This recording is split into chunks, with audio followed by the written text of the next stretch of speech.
Tired of being censored on social media? Join 60s.net.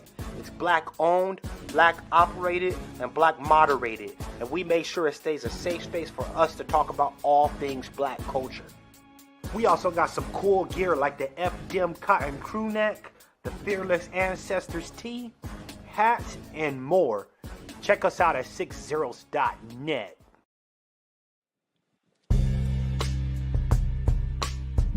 Hey girl, why are you so sad? I just got banned from Twitter again.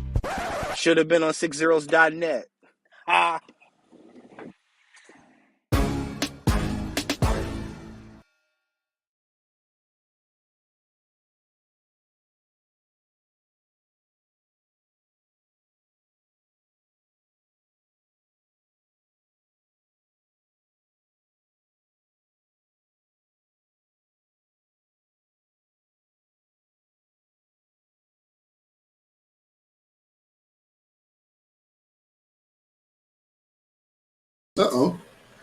There we go. Once again, welcome to the beatzillapdx official show. I am your host, beatzillapdx officially. All right. And hopefully everybody is doing well. Let's get this banner going. And I'll put this up here for right now. All right, everyone. Let's see who we got in the chat. Let's see. One who cares. You said it's cold here. Where is here? I cannot remember where you at. I'm not sure if you're on the East Coast. I know certain people are having, well, I think a little bit of everybody's having odd weather for their area, region right now. Judah Queen. Hey, I'm Bay.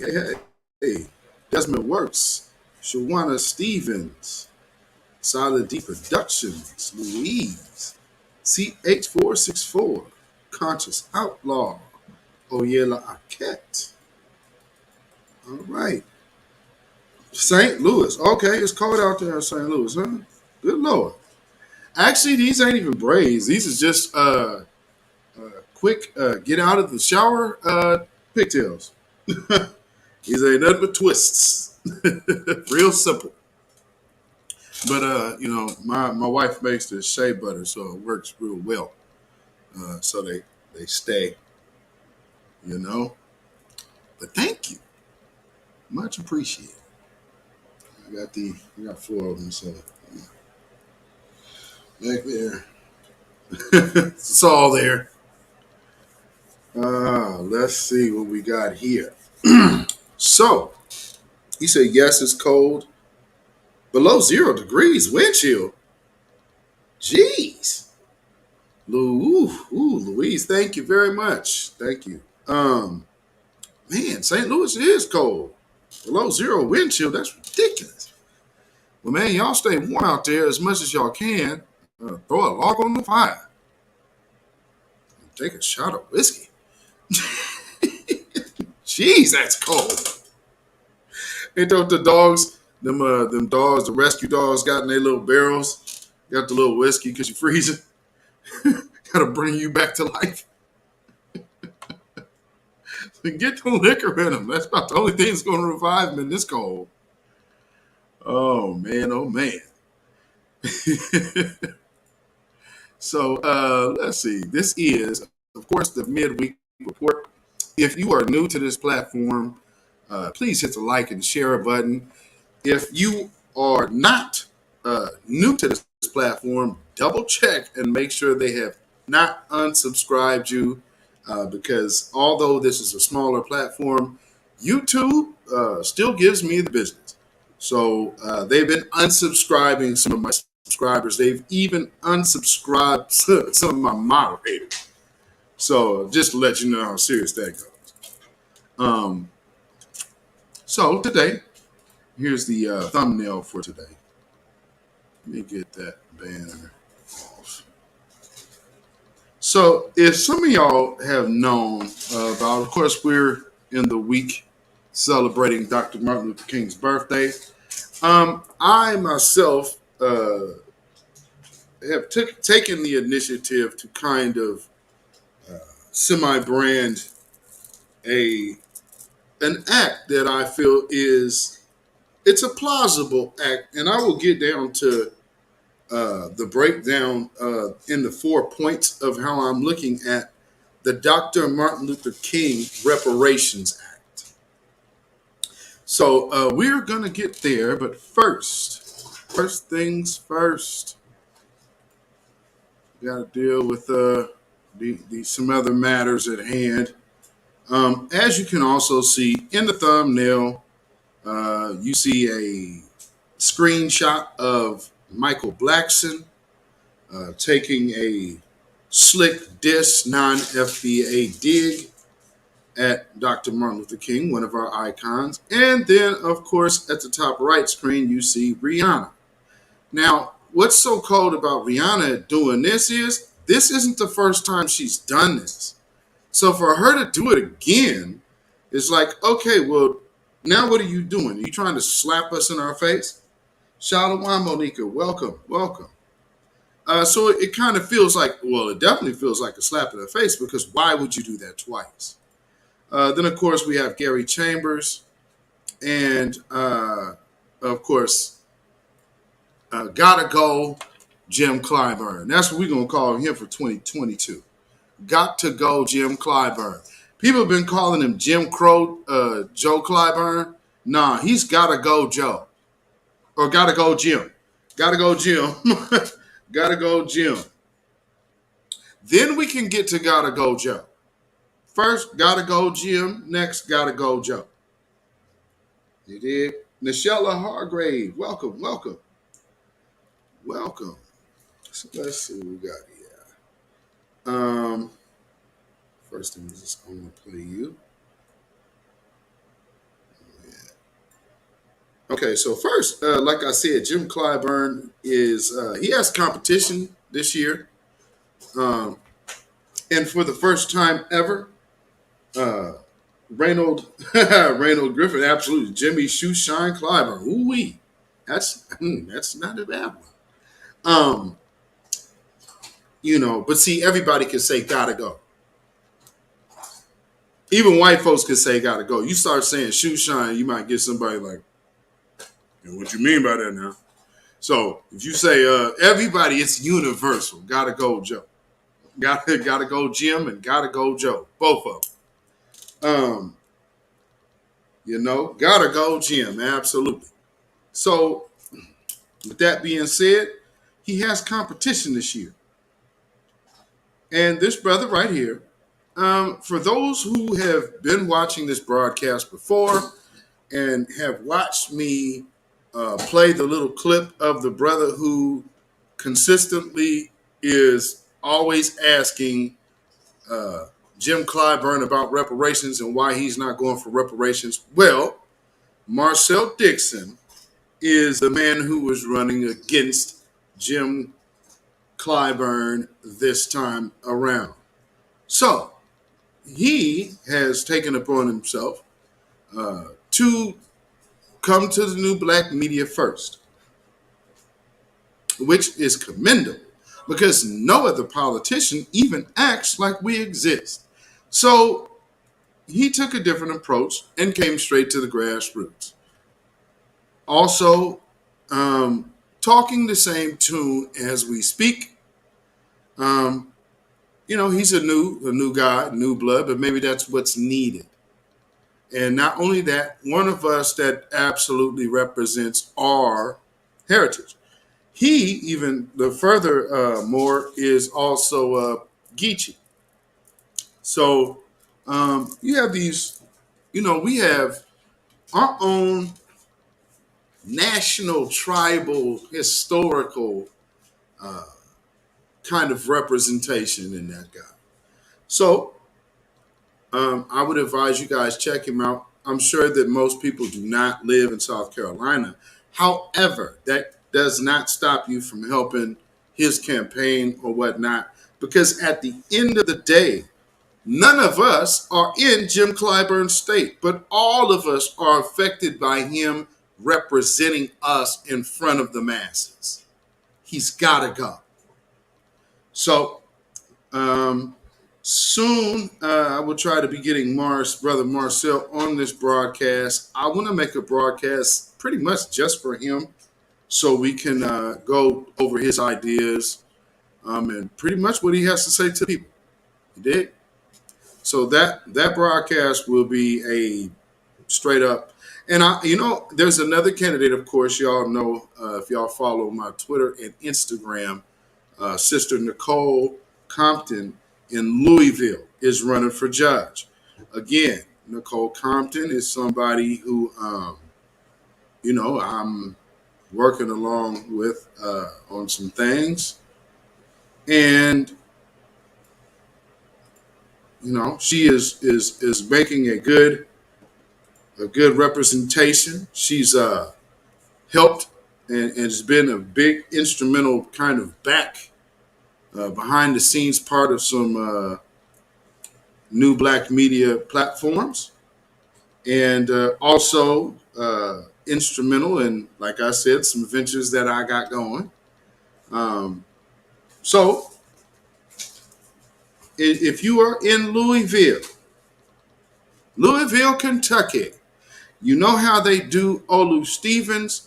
So Olu Stevens needs some assistance down there. I see they are messing with my stream. So if you need to, please just refresh, because we see what YouTube is doing right now. I'm for some reason frozen on my own device, y'all. Put a 1 in the chat if y'all froze. Let me bring myself back here. Get that off. Yeah, put 1 in the chat if y'all are freezing. Yeah, that's you, Desmond. Desmond, yes, indeed. That is in your wheelhouse. That the flyers on my Instagram. And so I will, hopefully, if she is available, try to get her on here to also, again, I'm not in that district. Of course, I don't live in Louisville. But anytime we have one of our B1 individuals who is wanting to step up, representing this particular space in that lane, I'm not against supporting that. Now, of course, everything will always remain to be seen, but these are brand new people moving into politics. And not to mention, when you come through something like a new black media, you would definitely have to do right by it, because new black media is a make or break situation. We are unlike everything else. You said the audio was cracking? Good grief. Let me see if I turn it off. I don't know why it's cracking. But we will power through. I know how they did me that one time, and that was a different connection. But again, I'm not even using my mic. I'm using the camera mic. So hopefully everything's all right. Now, with that being said, I'm going to get to a part of something that happened the other day. Y'all was in the broadcast Friday. Friday, I played the Jamaican who got hemmed up out there in New York at the Burger King shooting. He shot the Puerto Rican girl, right? Well, how I saw what was happening, because it just looked way too perfectly staged. You have, how it comes out, but then he started talking. And see, they were going to make him one big Negro. So if y'all not noticing, I'm not sure what's going on in y'all's town, but I can vouch for mine. What's going on, dark skinned brother and Dominique Devereaux. What's going on in my city right now is, and I told y'all this before, they're going out of their way to make black folks the face of violence. And this is something that's happening throughout this other propaganda with black folks, the red shirt, the red coat posse hopping on Asians or whatnot. Well, we done had 2 whole more incidents happen last week. There's an uptick in violence. Now what they're starting to do is they're not even saying anti-Asian violence. They took all stipulations off of it and are just using the word violence now. Did you peep that? You peep that little word play? So now black folks, violence is starting to be subsequently, subconsciously linked with black people. Now, here's my take on it.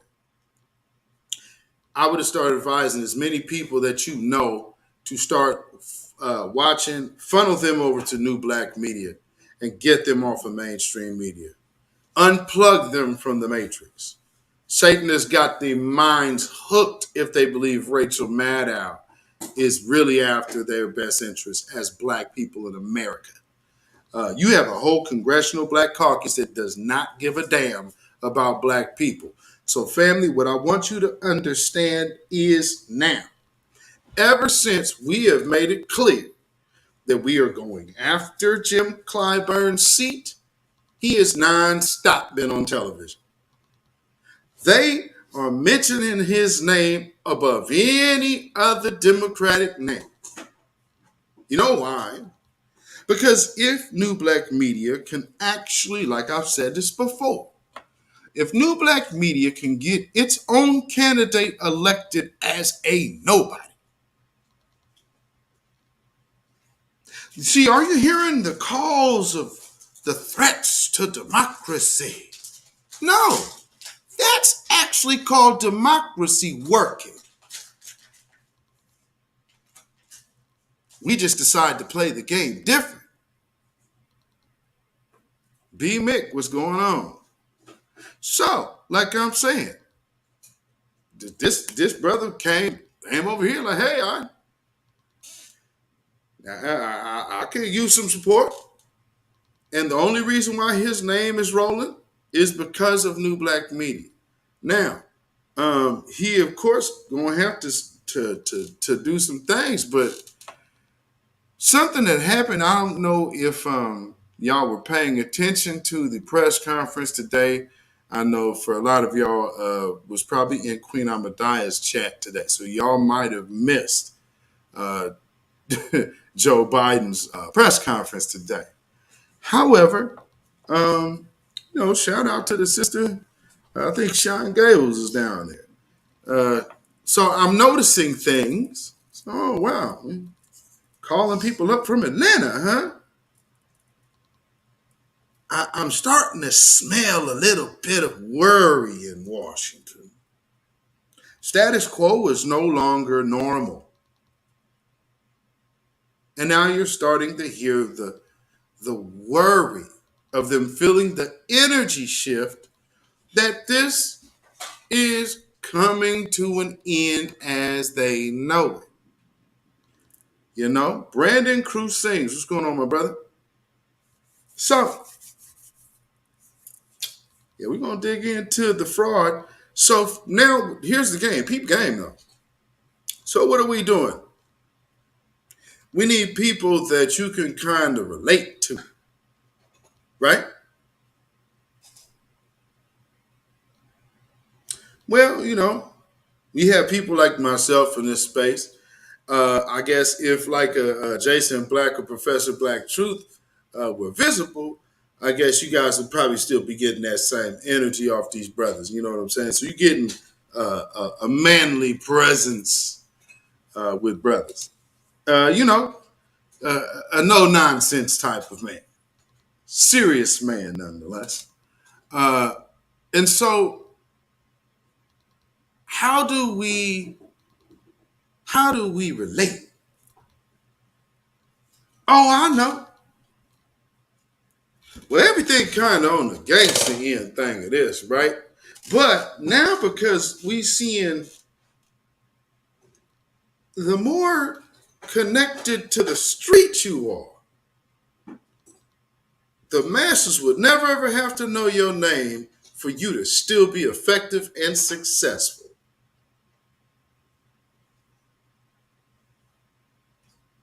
We need us a big old nigga.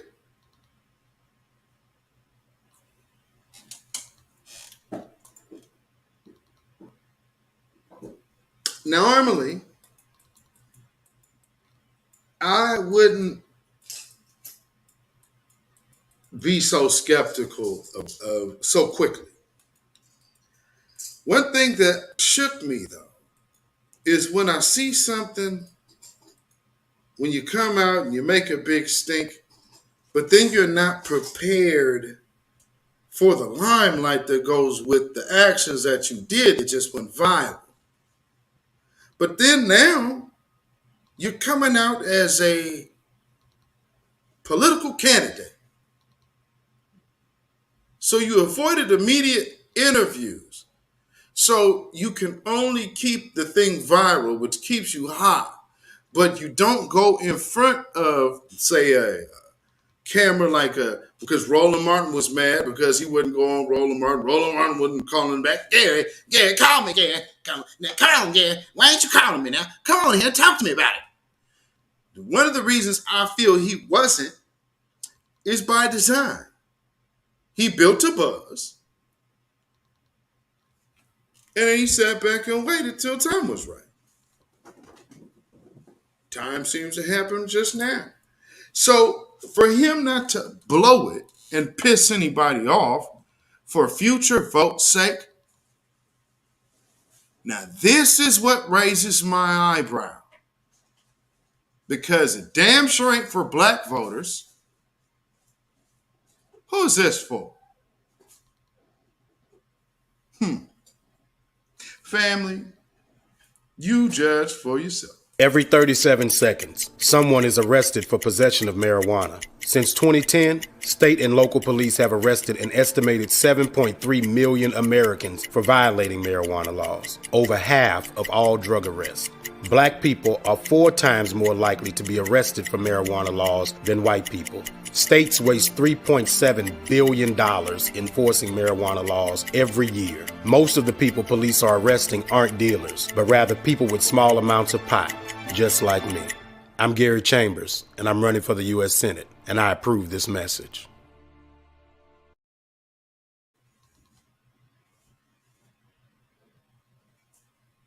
Really? Come on, man. Now, playing chess, Queen Adia, they playing chess always.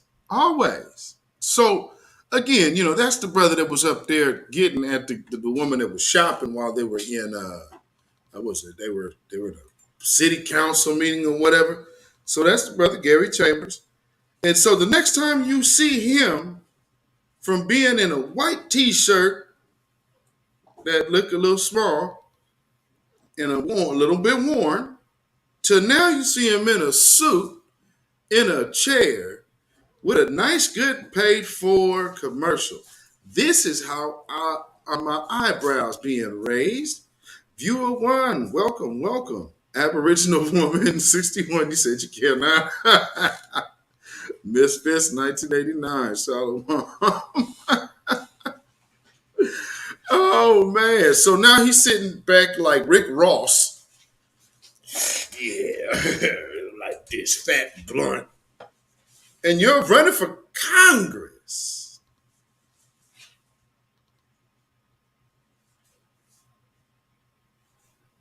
So, just like I just said, he's running for Congress. Well, that's funny. I just told you about Brother Marcel who came to New Black Media, but here's this dude. Who's propping him up? See, Marcel just came butt naked. It's like, yo, I want to be in the mix. I believe I could do something. Jim Clyburn gotta go. Gotta go, Jim Clyburn. So we're seeing him in these Twitter spaces. We're seeing him on these New Black Media platforms, giving his piece. Gary Chambers pops out of nowhere with a fully funded commercial.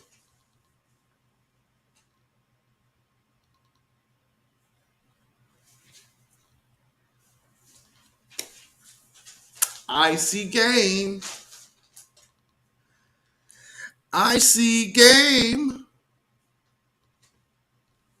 Man, that's a con, man. Am I tripping? I mean, yeah.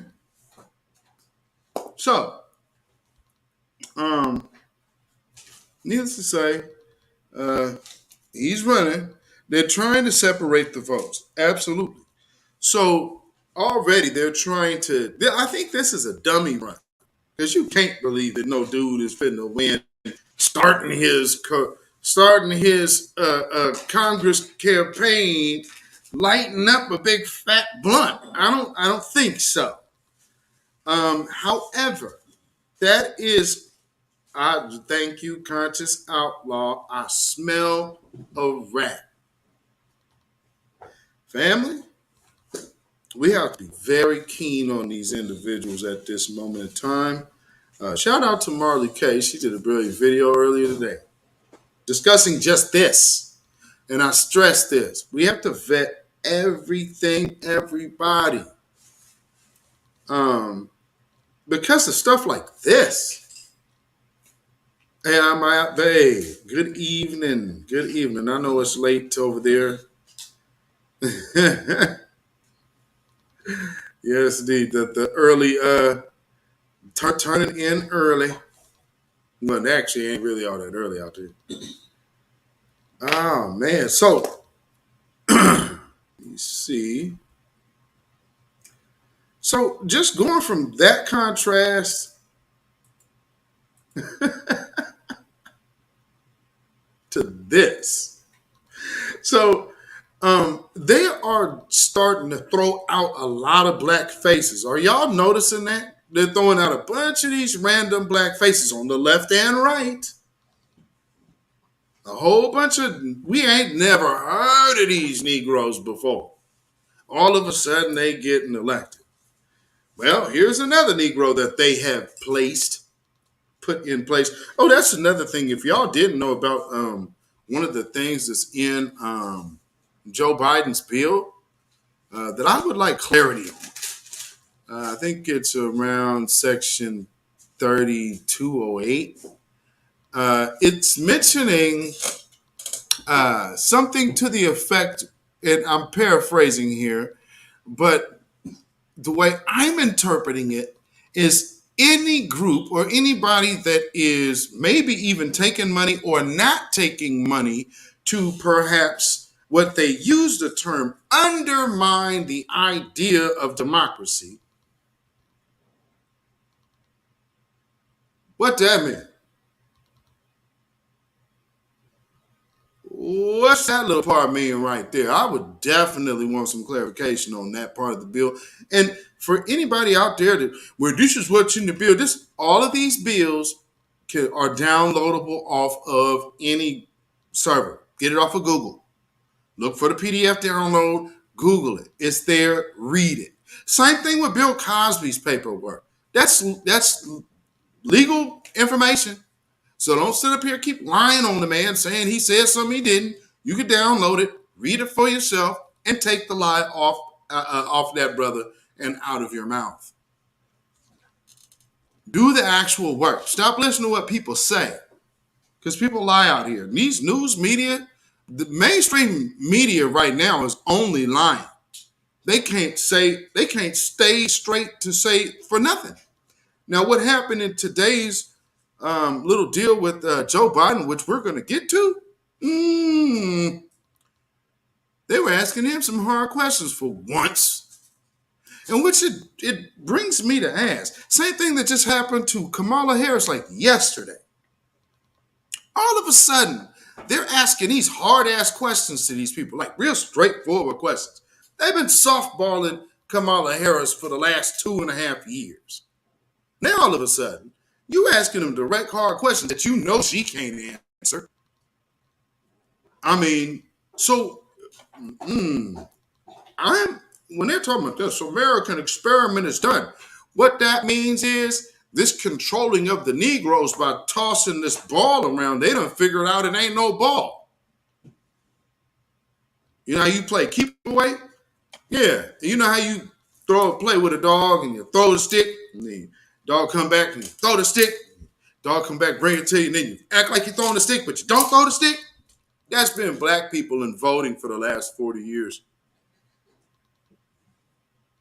And they can't see it. However, now people are starting to wake up because other people have made movements pull up summer era. Shout out to all of you people out here in the grassroots B1 space. All of you children of oppression from this bastard country. Founding fathers. Who's your mother? Woo! So anyway. Yeah, you build on sand. Don't take it personal. I'm just a messenger. But I guess, when you know that your time is short, boy, you got to pull out all the stops now, don't ya? So, they still trying to make this dude valid, but, oh, geez, boy, cringe. Thank you, New York. As we honor the life and times of Dr. King during some of the most difficult moments, when the civil rights battle was on the line, Dr. King wanted the ball in his hand, and he gave his life to ensure that our country would be a better place for all of us. Right now, we want the ball in our hand again as we deal with COVID, as we deal with crime, as we deal with uncertainty. Let's win this for Team New York and Team America. Let's take the ball and have the final goal. Thank you very much. Thank you, Mayor Adams.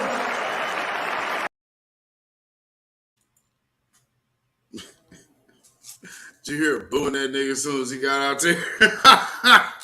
Boo! Then they started pumping in cheers. Now, how is it that you are the mayor of New York and you just took office 2 weeks ago and you're getting booed at a Knicks game? I thought they voted you in, player. That's Manhattan. You can't get a reception in the city?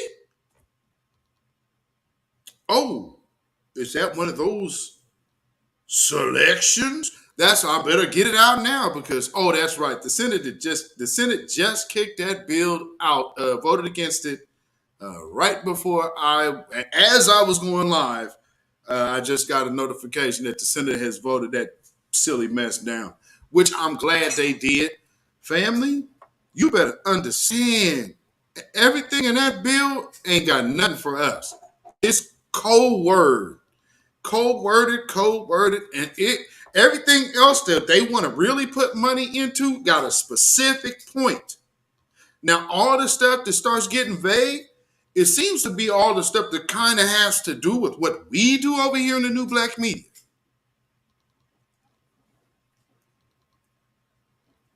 I'm just saying. What is the thought of undermining the idea of democracy? To tell you that, someone's selected, so now you can come press charges on me and arrest me because I'm saying someone was selected, not elected. Are you hearing me, family? Y'all better start going reading these bills and seeing some of this bull that they trying to put in these bills. Because like I said, I started reading it. I'm like, I want some clarity on this. And Google any bill that you want to see. I advise you to Google Dr. Martin Luther King's letter from Birmingham if you really want to know how he was really feeling. And just his logic, fam, y'all have no idea how bad they lie on Dr. King. Yeah, he was pushing something, but good grief. I mean, there was a time when he realized that he was wrong, and they don't tell us this part. Well, in the interest of education history, we shall be visiting that tonight. And also, let me play a little bit of this, and then, I'm going to give you a treat. Man, watch this. Watch this, family. The event coming up shortly to celebrate Dr. King's birthday. Americans of all stripes will praise him for the content of his character. But as Dr. King's family said before, it's not enough to praise their father. They even said on this holiday, don't celebrate his birthday unless you're willing to support what he lived for and what he died for.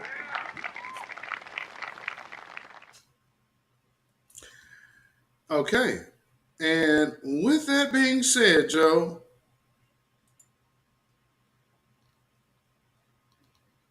if he were alive today, I think Malcolm would have a unifying influence if he was alive now, and he still might expand the struggle even further among ordinary blacks. And I think Malcolm X would be able to deal with some of the political contradictions in black life more realistically than others have done so far. And I think he would see the international dimensions of political struggle much better than I think our present-day politicians are seeing it. What kind of contradictions exist in black life? The contradiction of thinking that your oppressor will participate in your liberation, and that your oppressor will dismantle his big international economic apparatus in order to bring social reform to you or anyone else. When he put up the apparatus with your labor and with your blood, and used your labor as the seed money to erect the structure of capitalism, the whole economic system, because he had your labor. Then there 300 years free of charge. He's erected a worldwide economic system, but to be naive enough to think that he's going to give you anything other than crumbs of appeasement from this apparatus, or he's going to dismantle any of it in your favor, is just downright wild. It is beyond a contradiction. It is a form of insanity. yeah. Hence the black Biden sexual of today.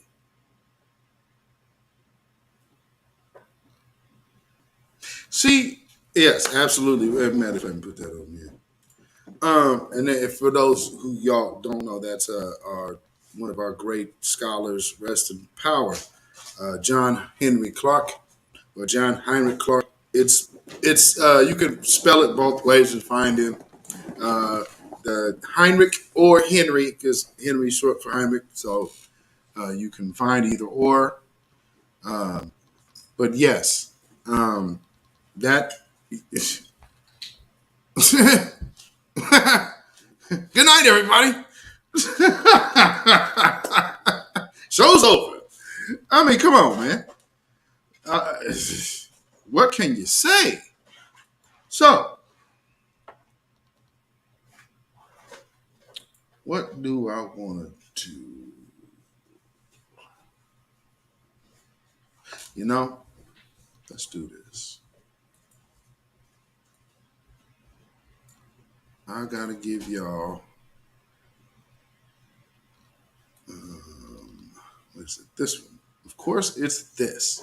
Then we're gonna go back to another breakdown. But I just want to give, because I want to keep these things fresh in y'all mind, family. So we jump in here. Then we're gonna jump to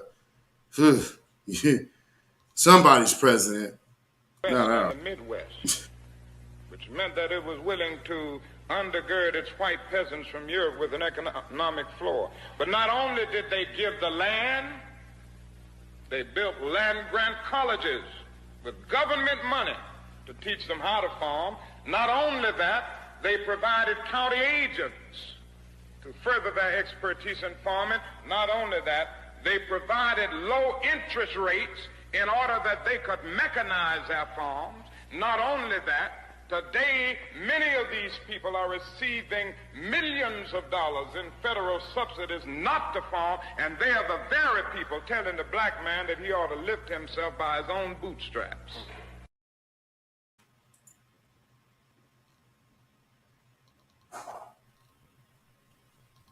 Well, now, when we talk about content of character,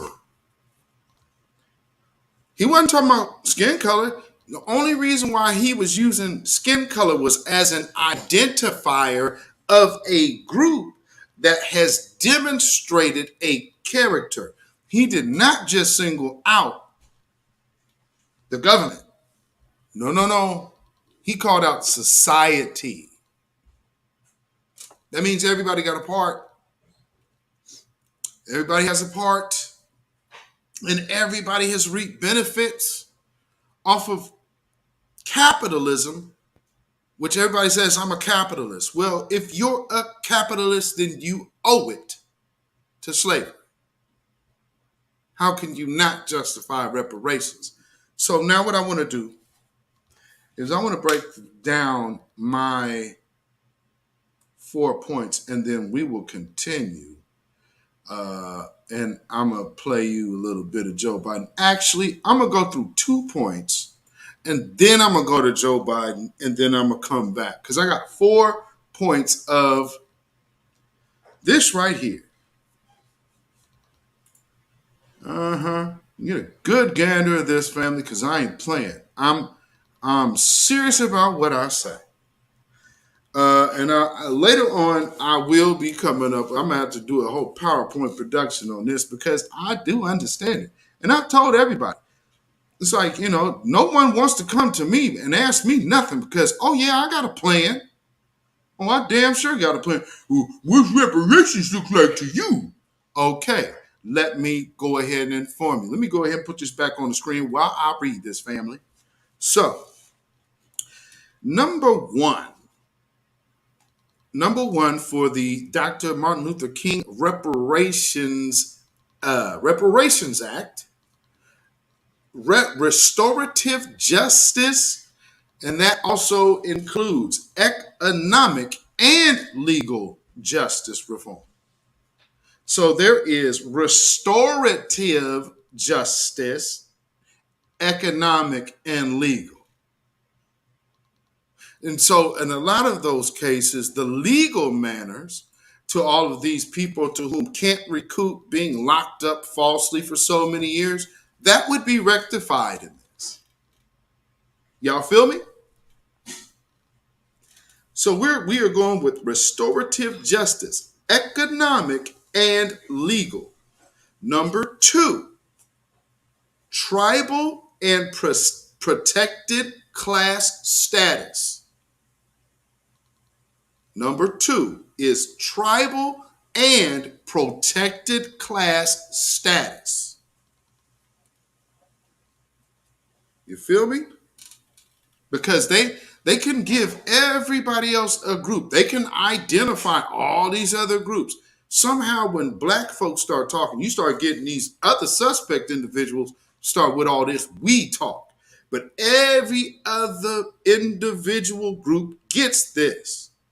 So, number one, restorative justice, economic and legal reform. Number two, tribal and protected class status. All right. Now, we shall move on, and I will come back to the other points after we hear what this guy got to say. When I was a senator, and I never thought we'd get into a place where we were profound impact on I gotta get this. The European parts of Russia. Actually, still talking about Russia. I have not been out in the community nearly enough. I've been here an awful lot. Okay. He's an informed individual. And I'm sure, okay, that's Russia. I believe he's calculating what the immediate, short-term, and the near term and the long term consequence people has been in the most timely way. So I'm sure that there are those who are saying that why didn't Biden push John Lewis bill as hard as he pushed it the last month? Why didn't he push it 6 months ago as hard as he did now? The fact is that there is see this push on voting rights. Okay, let's go. There we go. We got to get to the question. And I don't think he's made up his mind yet. I want to ask you about your domestic agenda. You've gotten a lot of questions about voting rights, Mr. President, but I want to ask you about black voters, one of your most loyal constituencies. Yep. I was in Congressman Clyburn's district yesterday in South Carolina. You opened this news conference talking about him. I spoke to a number of black voters who fought to get you elected, and now they feel as though you are not fighting hard enough for them and their priorities. And they told me they see this push on voting rights more as a last-minute PR push than it is a legitimate effort to get legislation passed. So, okay, now, don't we all feel that way, family? Well, so that's a legitimate question. And see, this is what I said. They're asking harder questions. They used to softball these people. Nonstop. This right here is like if you knew a liar was about to lie, and so you just made sure to ask a question. Oh my Lord! How can we put the bullet points? I'm a. Thank you, Viewer One. And I want to do that. I'm gonna do that on a later date because, like, when I thought about doing this, it was like, it's too late. So I just wanted to make sure I wrote everything down. That way, I will come back and revisit it because I want to make sure we keep up on this. So I will be putting something together that lists these points. And we will have that available for everybody to share. Black Mama, welcome. Okay, so you already seen what she asked him. She asked him a direct question. And not only that, though, black voters who have been your base, pretty much to paraphrase what she's saying, we see this as just nothing but a stunt to not actually get real legislation passed for black voters. So she just informed him, we don't give a damn about the John Lewis Voters' Right Act. That's just a stunt. What you really gonna do for us, Joe? All right, let's see what he has to say. So what do you say to these black voters who say that you do not have their backs as you promised on the campaign trail? I've had their back. I've had their back my entire career. I've never not had their back. And I started on the voting rights issues long, long ago. That's what got me involved in politics in the first place. And I think part of the problem is, look, there's significant disagreement in every community on whether or not the timing of assertions made by people has been in the most timely way. So I'm sure that there are those who are saying that why didn't Biden push John Lewis bill as hard as he pushed it the last month? Why didn't he push it 6 months ago as hard as he did now? Well, number one, Joe, they just told you that it was irrelevant to the voters. So she just told you that it is irrelevant. We don't give a damn about no Voters' Rights Act. What you need to wonder is if Jim Clyburn's district, his district, is telling he's the whip of the Congressional Black Caucus, whip Clyburn, and we don't be sloganizing. So this man here, all of a sudden, in his district, they're telling you, hey, y'all, We already got our voting rights. We know damn well that ain't for us. Now, she's giving you the good version because she didn't put him on the spot about how immigration negatively affects us descendants of slaves, to which they're trying to push through and get all this extra money, create an economic basis for immigrants who are here illegally. Oh, but hey, clap it up. Time for Jim to go 2022. And this one here in 2025. Because I'm not just going to sit here and say, I'm just going to do something just for benefit black people. No! Let's be really clear about this. So, continue, Joe. The fact is that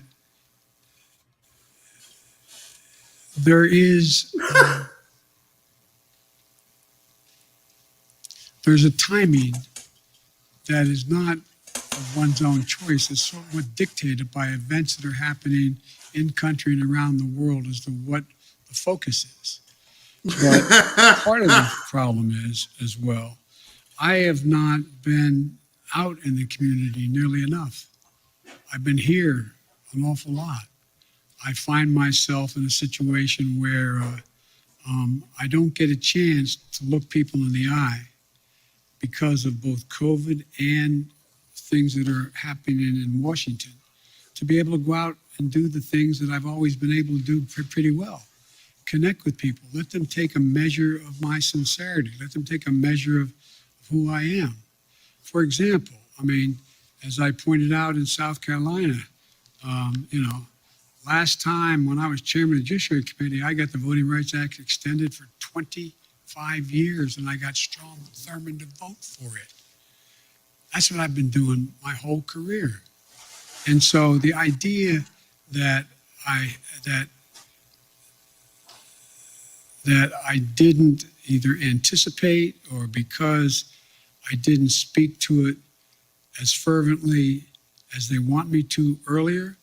In the meantime, I was spending a lot of time, spent hours and hours and hours talking with my colleagues on the Democratic side, trying to get them to agree that if in fact this occurred, if this push continued, that they would be there for John Lewis. And anyway, so, but I think that's a problem that is my own making by not communicating as much as I should have. Yet you find that when you're dealing with members of the Black Caucus and others in the United States Congress, I still have very close working relationships. So it's like every community. I'm sure that there are those in the community, and I'm a big labor guy. I'm sure there's people in labor saying, why haven't I been able to do A, B, C, or D? So it's just going to take a little bit of time. You put Vice President Harris in charge of voting rights. Are you satisfied with her work on this issue? And can you guarantee, do you commit that she will be your running mate in 2024, provided that you run again? Yes and yes. Okay. You don't care to expand? Pardon me? Do you care to expand on voting? No, there's no need to. I asked the question. She's going to be my running mate, number one. And number two, I did put her in charge. I think she's doing a good job. Let me ask you, big picture, particularly when you think about voting rights and the struggles you've had to unify your own party around voting rights. Unity was one of your key campaign promises. In fact, in your inaugural address, you said your whole soul was in bringing America together, uniting our people.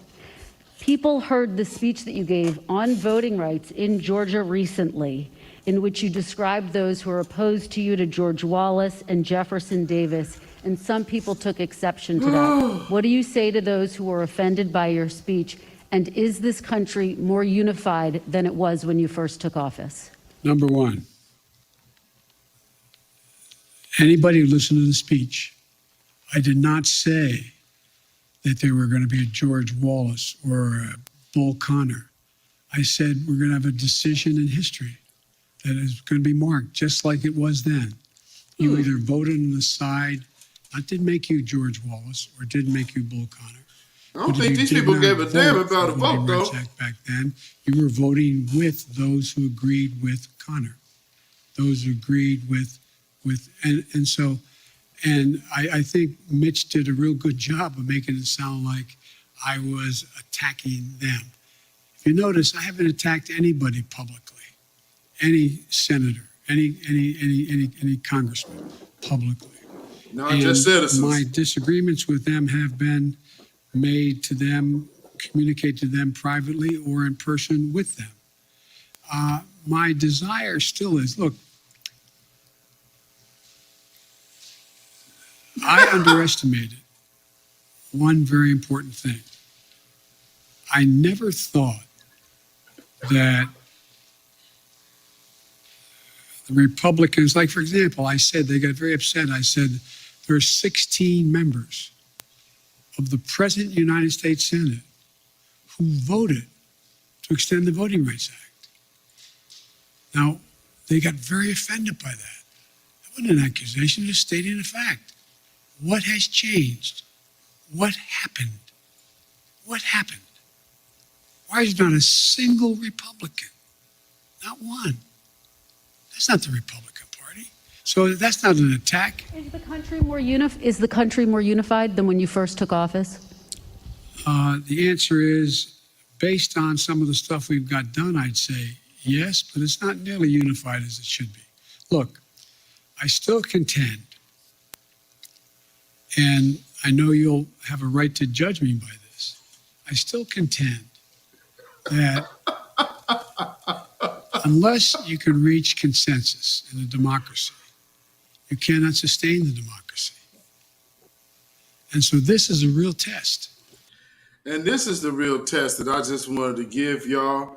Because, see, for most of y'all have never, ever did anything like that. What I wanted to do was let him speak while giving you a bunch of actual visuals. See, most people look, and this is why I always want to tell y'all, they ain't give you no white Jesus, man. They gave you white people. Y'all don't kiss their ass because y'all believe in Jesus. No, you believe in them. That's your goddamn God. Stop blaming religion because you want to kiss white people's ass. Stop it. Oh, don't believe me? I can prove it. I can prove it. Oh my goodness. Because I mean, we be talking about, man, foundational Black Americans, descendants of slavery. I still have dum-dums hopping in my tweets. Oh man, FBA is some kind of code and they don't like this and they follow Tariq's nuts and blah, blah, blah. One idiot actually overshot themselves and got me confused for Tariq. And why don't you give back that money from the museum? I thought you were black. Y'all better start watching these people y'all following out here. Everybody ain't black on Twitter. You better make them people prove it. Chances are, if we're not mutual friends, if you follow me and I don't follow them, chances are they ain't been able to show me that they're actually black. I don't play that shit. You find like, what y'all following this white person for? They ain't black. You couldn't tell? Soon as they get in the conversation with me, like, oh, hold on now. Oh, you're missing something. Oh, soul. That's it. Anyway, like I was saying, some females don't seem to understand. Oh, by the way, I guess, person up the way, all of a sudden, is now trying to clarify that platform as not being a divester platform. Huh. Could have fooled me. All I'm telling you is, can't call nobody down here for help. So when things go awry, you have no help come from Portland. Who I marry or who I'm going to date. I didn't say I wouldn't marry a black man. I would marry a black man. I'm just open to, if a white man wanted to marry me, I'll say hell yeah. Well, I look at y'all differently because of your skin color. Yeah, I mean, that just means that I'm not for you, but there's another white man that would love to. Like, I talked to a white guy. He works. Now, he just disses her, and she's still up there trying to ride his nuts. But to each its own. But, I mean, I don't have a problem with it. You know, Yo, there's some white guy out there for me, maybe. I don't know. yo, But just as low key my nigga, don't mean that I encourage race mixing. I'm gonna need you to cut that shit out. Black people stay with black people. White people stay. no, and that's where the racism comes in, because I do feel like black people can be racist too. Because if you want to talk like biblically, um, God is for all people, so you can't tell a white person not to do something and then you feel some type of way about it too. If that's just how you feel, that's just how you feel. Then You it could do is what what you it want. is. All I'm saying is, I would Why like she to just preserve lie the on black God genetics like that we that? have and we're so proud of as a people. So Okay, I so would how like would to you feel urge you about to. a white person I would, saying it I about would a like. black woman? I don't give a fuck what a white person says about a black woman. I care what I say about black women. I care how black men view their women. I don't For care real what though. how white But people view watch our the women. end of this, family. But the point is, our women do not respect what the black men think and how the black men feel. That's the issue on this side. I don't know. I hear what Low Key is saying though. You know, he has his own opinion. But as far as black men, we have a totally different opinion on what the women need to do. Oh, well, I just feel like I don't have a problem with either. Like, I mean, it is what it is. I would have a child by a white man or a black man, but Ladies, I do don't not listen to see her. The black nothing black wrong men with black it. men love you. Do not listen to her. Do not go to white men. Stay on this side. Well, I'm going to do what I want to do. I wouldn't dare listen. All right, I'm getting sick of listening to you niggas bickering. I added a Y'all hear that? I'm sick of you niggers bickering. Number one, why are y'all on his anything with that? And y'all actually engaging this white man in some real conversation like he got something meaningful to say with the title that says niggers. I'm telling you, some of my folks just need their asses whooped. This doesn't make any damn sense. What the hell is wrong with y'all? Oh my goodness. Yeah, you heard him right, Conscious. And they up there with that's the title of the thing, man. When they went in there, they saw that and they stayed having a conversation with him. And how are you even having a black relationship conversation with this white man in the room? I'm confused. You said you reported that space twice. That's insane. So in the meantime, all the reparations spots all get messed with. That's ridiculous. That's ridiculous. Oh my Lord. So this is my point.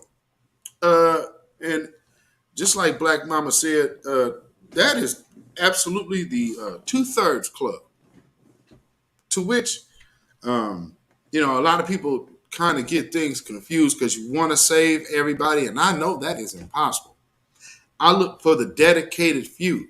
And 2/3 of our people absolutely just don't give a damn about nothing. They don't even care about themselves enough to respect themselves.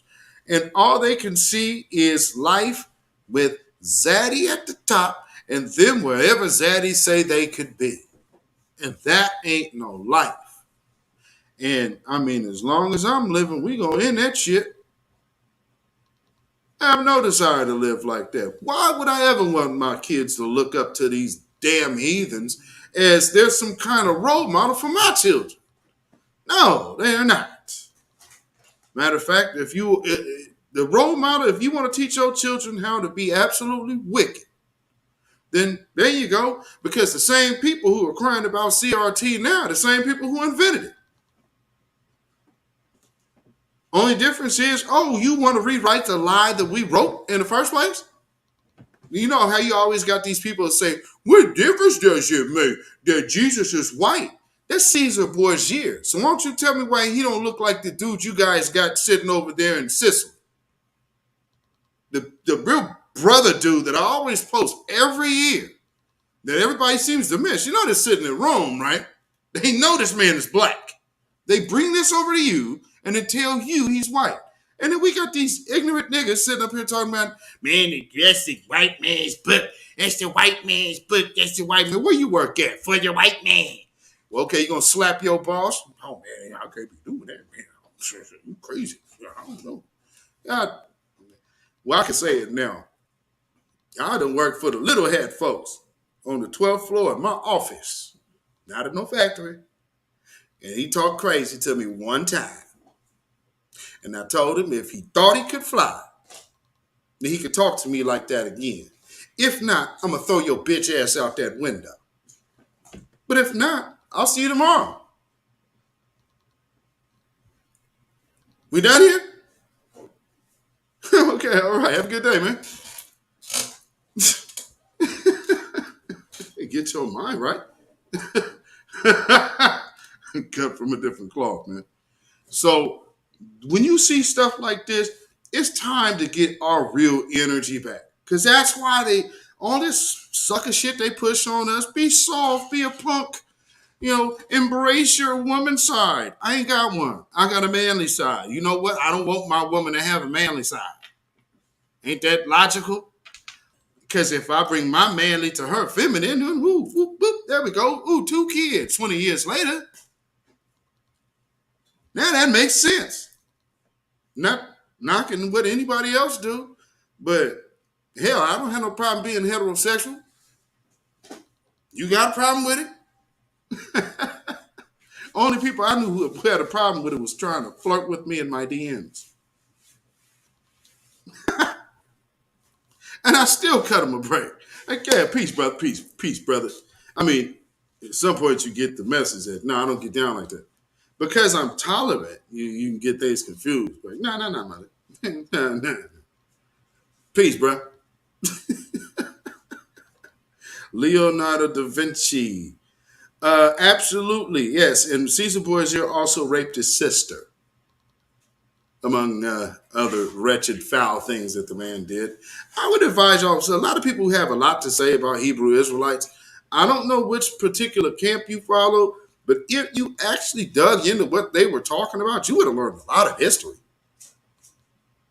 But I get, again, that whole, the white man, slap one of them for me before you tell me about anything the white man talking about. Let me see you slap one.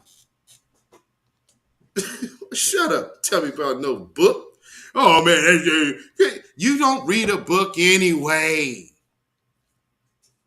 Tell me about religion. And family, I'm going to tell y'all, some of y'all, no slight, no diss on Oswald Kwesi, because I like the stuff that he does and tells you. But family, anybody can run a con on you. And there is no book of Paul in the Bible. So when a person that's telling you that the Bible ain't this and the Bible ain't that and the Bible doesn't have any legitimacy, okay. Well, when you're telling me that you believe this does, at least I need you to be thorough enough over here to know the titles before I start listening to shit like that. But I understand he sounds fantastical because that's what con men do.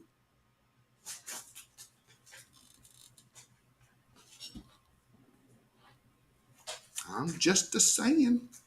Sebastian Shaw, what's going on, my brother? Viewer one.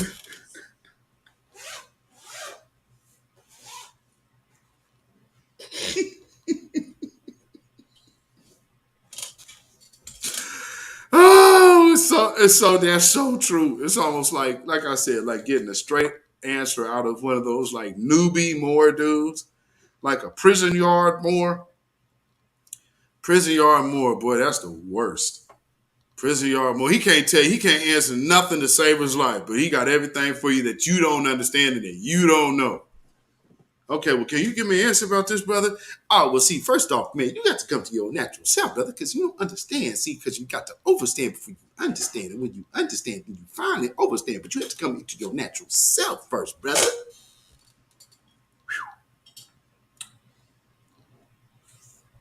Whew. Okay, so with this whole Moroccan treaty, who's going to enforce it? Oh, well, see, brother, that's what you don't understand. See, now we already have our own constitution. They have their constitution. And then we have our constitution. See, we go to the court. We enact our constitution, brother. Not the man's constitution, but our constitution. The first constitution, brother. But you're sitting next to me on the yard. Guess that constitution jizz didn't work too well. Hey, man. Tell that dude stop talking that shit out here. Look at that crap. He don't even know what he's talking about. He's bothering people in their free time. Shut up. Oh man. He said you can hear living cuss. Viewer one time be dying. I mean, that's prison babble 101. It's like, oh my God. Okay, bro, I just want one clear answer. Tell me how we enforce it. Okay, see, man, you got okay, we done. If you don't answer my question straight once, we done. Now I don't want to hear no more about this. Understanding, overstanding jazz. Tell me some serious business, black man. Well, you too black for your damn self.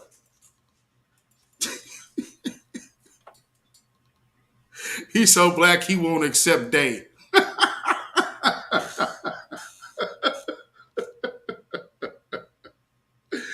Oh, jeez. Okay, so there, I got you. So let me go on to the next part because I want to point something out. Because I told you the first two keys of this plan. So I want. Oh, you said you were cellmates with a Morris guy who had all of his paperwork, and I read it, and I guess what he had to get up to stand in front of his bunk, just like me. See, he had to enlighten you, brother, and obviously you weren't enlightened to the fact of the higher state of consciousness, brother.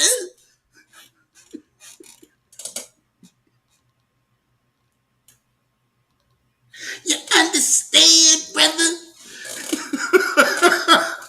Come on, conscious, you're supposed to be conscious, brother. He probably just waking you up too, tapping you. Hey man, you up here? Hey man, so I thought I dropped this little jewel on you before I head out, man. So check this.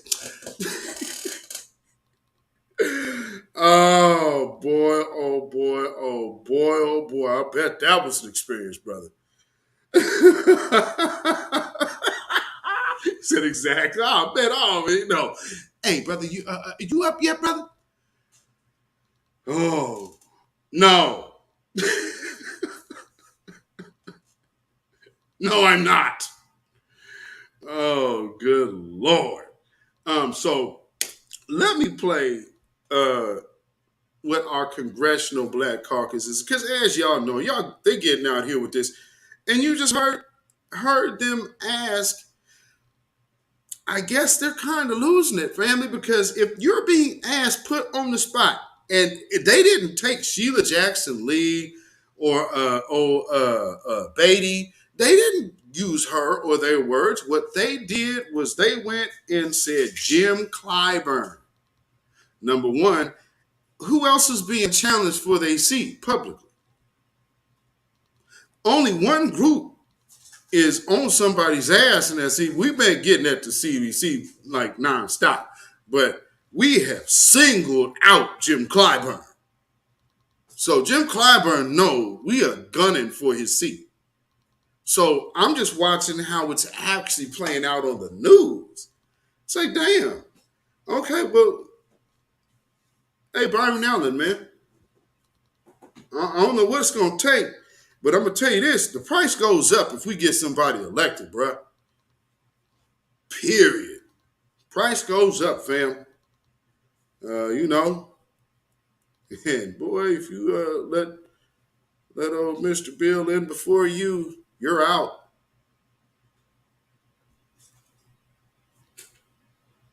So, let's look at these congressional black failures to the black community. They've been great. I mean, they're absolutely wonderful for immigrants, LGBTQ rights, Gilgamesh rights, and aliens, and green people, and sea creatures, and crab people. I mean, you know, they cover all bases except for black folks. So let's go hear all of these black folks talk about what's clearly important to them and not any of their constituents, which is us.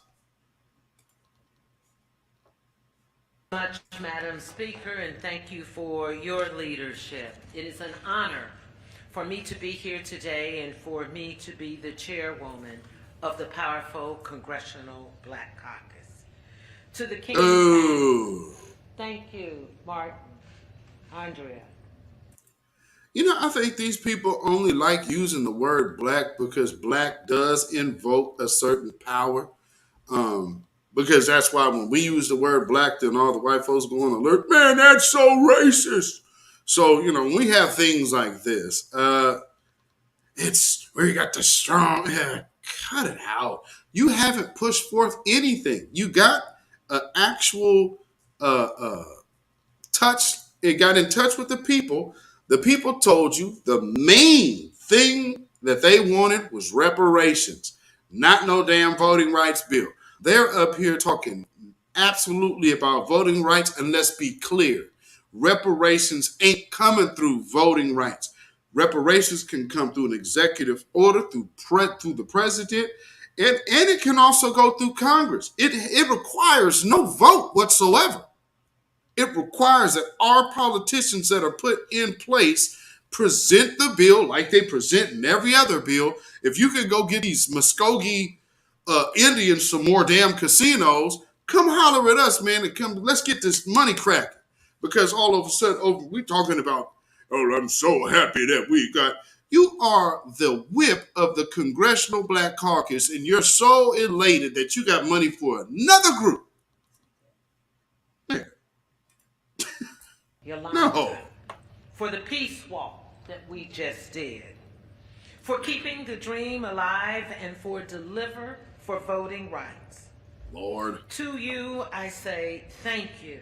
But today we come to seize the opportunities for justice that lay before us now, because we cannot redeem the soul of America without the courage to fight the barriers of cultural, systemic, environmental racism.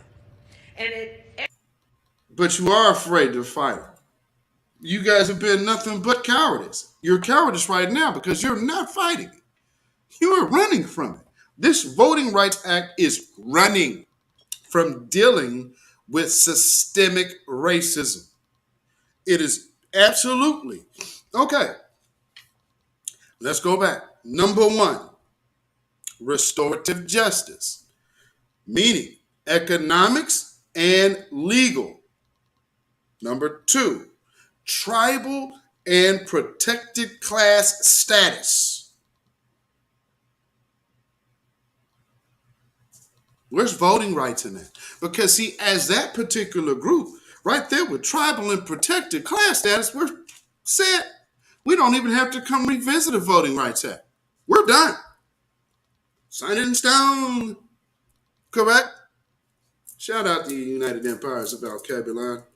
I tell you, I show up early and I work differently.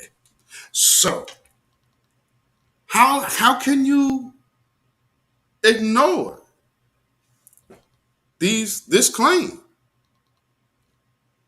A restorative justice, and that's meaning for economics, because we were never made whole. We gave a whole economic system. We established capitalism. We established capitalism. Modern capitalism is established by slavery. You just heard John Hyman Clark tell you that. You got 300 years of debt-free profit. That's a lot. Debt-free profit.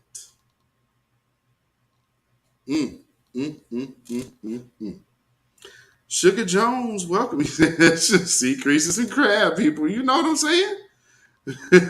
Let's hear what. See, this is the sham. They put these people in place just like they got Eric Adams in New York. But trust me, the only reason why you're seeing so many black people right now is because the black grassroots movement is. And now there you got Biden saying, I'm going to be more active in the midterm elections. And now they want to be more. Why? Why not? Because have they not already did that?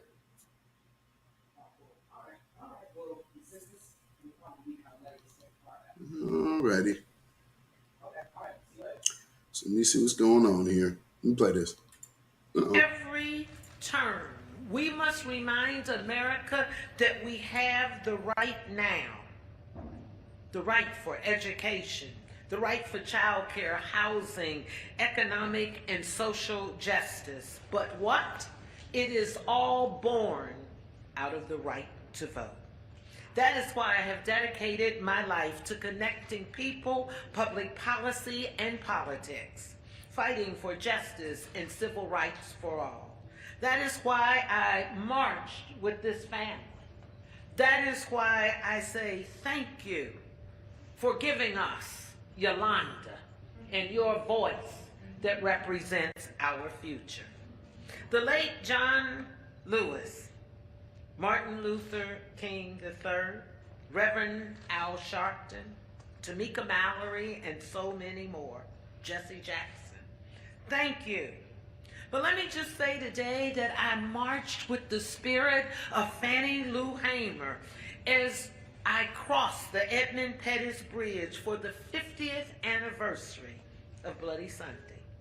That is why I was arrested recently in the United States Senate for demanding the protection for our voting rights. I stand on Fannie Lou Hamer's shoulders. I stand on the shoulders of... Wait a minute. You ain't too sick and tired of being sick and tired. You hear this? So here's what they do. They actually co-opt real true leadership into their bullshit and then tell you that they're really doing something. We're mighty and we're strong. No, you are not. And on top of that, all of them have already seen what the people wanted, and it was reparations, not no doggone voting rights. And then everything else they're talking about.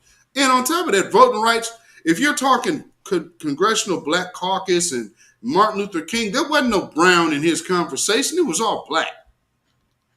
Shirley Chisholm, Coretta Scott King, Rosa Parks, and Dorothy Height.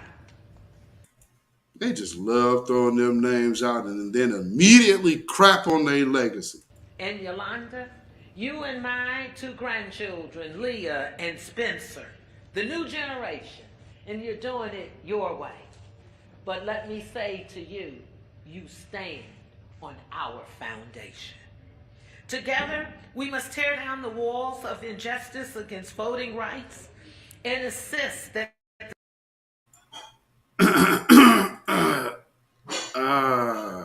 Ma'am, to stand on your shoulders, Mary, welcome. To stand on your shoulders, meaning you would have had to been here when my ancestors were here, and your ancestors weren't here.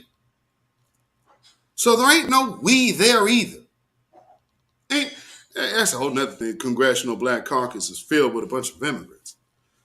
That's also by design to make sure that we don't get back to our collective selves. I'm telling you right now, as us just already identifying ourselves, family, they are on alert.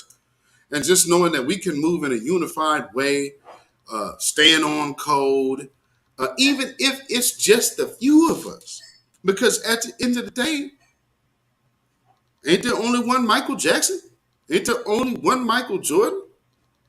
One Mike Tyson? Well, now there's one B1. But B1's a very big thing.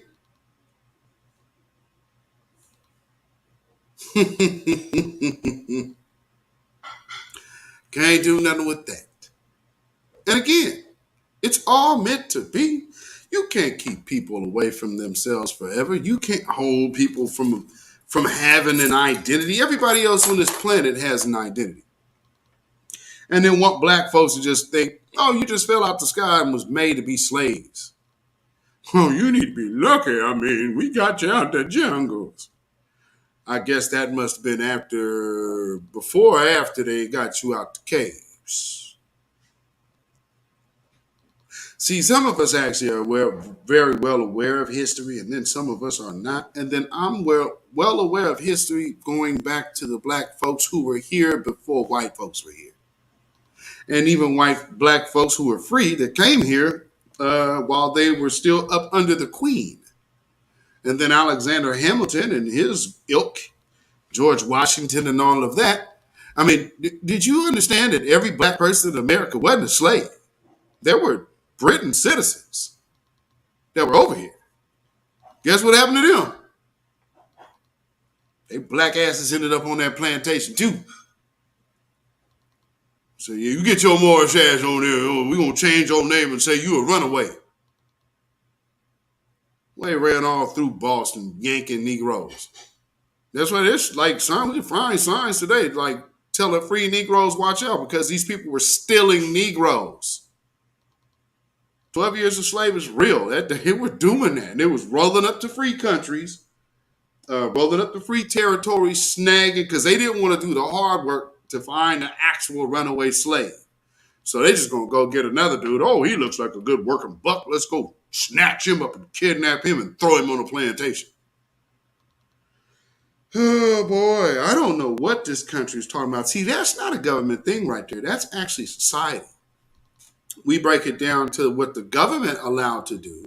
Government allowed for slaves to be held, and then, you set the slaves free, gave them nothing, and said, hey, go handle your business. Then you start flourishing. Then you issue no protection for them to hold what they got. So then after that, you got all of these. Y'all remember Good Times? Y'all remember Good Times? Think about Good Times. Think about the TV show Good Times.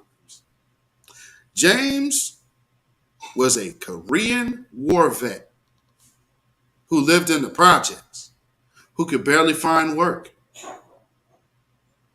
We grew up as understanding that as to be normal because we didn't know any better.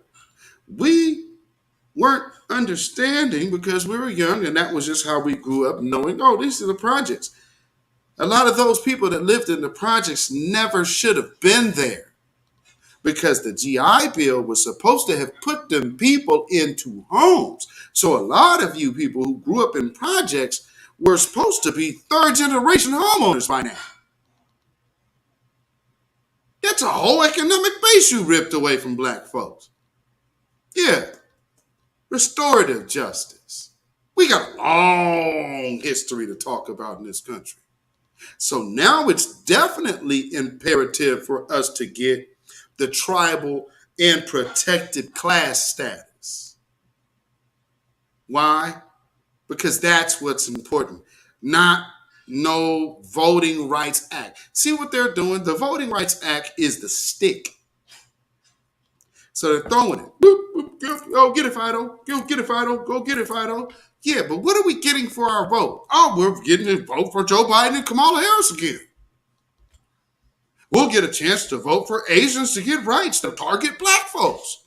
We're going to vote for illegal immigrants, the white ones that claim to be white, come over here and get a hold of the economic base. What about the Afghans? We're going to bring the whole Taliban over here, and they're going to get an economic base. The Haitians going to come over here. Oh, we got to send their black asses back to Haiti.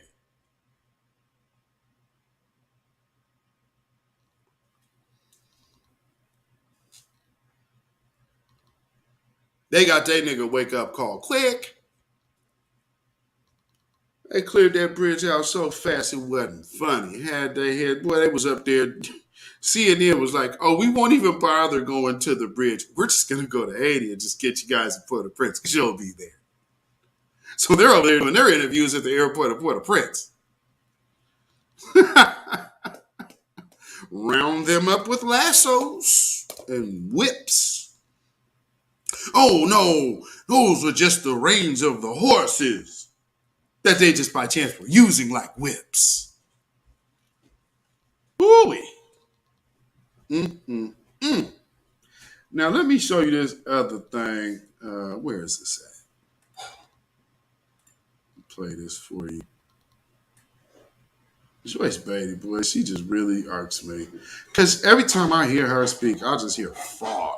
It's like, you always got a black person that, is trying to con other black people for other folk. She is one of them. Oh, well, this one being the major one that we actually have to deal with at this moment. Let's really be clear about that. So I'm not going to sit here and say I'm going to do something that's only going to benefit black people. No.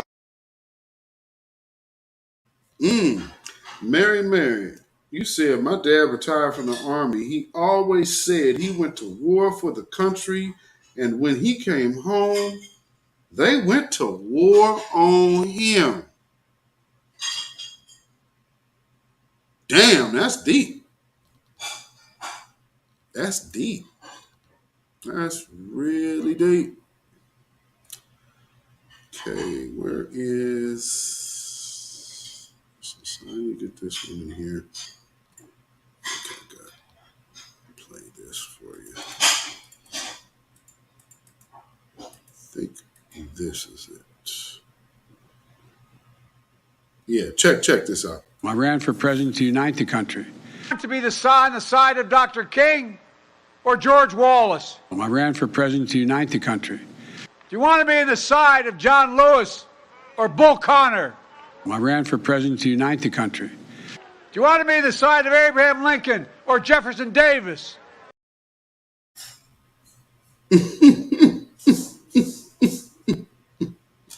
A big contradiction. And where we're at now is we got so many folks that just hate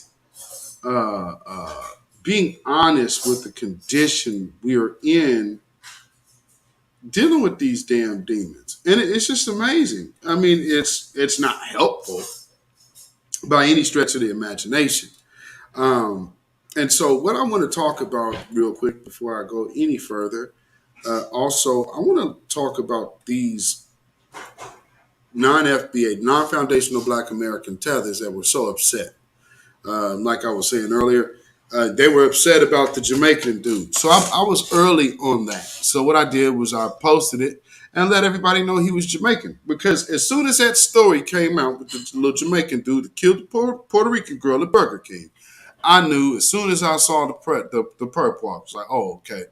He ain't FBA. Well, I heard the story. I knew he wasn't FBA. But then he started talking while I'm watching them like do the whole little live walkout. I was like, ooh, they're going to try to scrub this from the internet. Let me get this real quick. So, yeah, caught that one live. So, needless to say, I showed that he was a Jamaican, and then the news had to report he was a Jamaican. And a lot of the tethers, especially the Asian tethers, that was kind of interesting. The Asian tethers seeming to take a position against us. And then trying to manufacture this, because the dude was talking about 400 years, America's going to ban reparations. Like, what the hell is this dude talking about? You know what I'm saying? Like, what? Reparations? You ain't got no reparations coming to you, man. What you talking about? Okay. So yeah, these are two little things I want to play for you just to let you know what was going on in other parts of the world this weekend on the Martin Luther King and Black Mama. Do you know they held that comment back?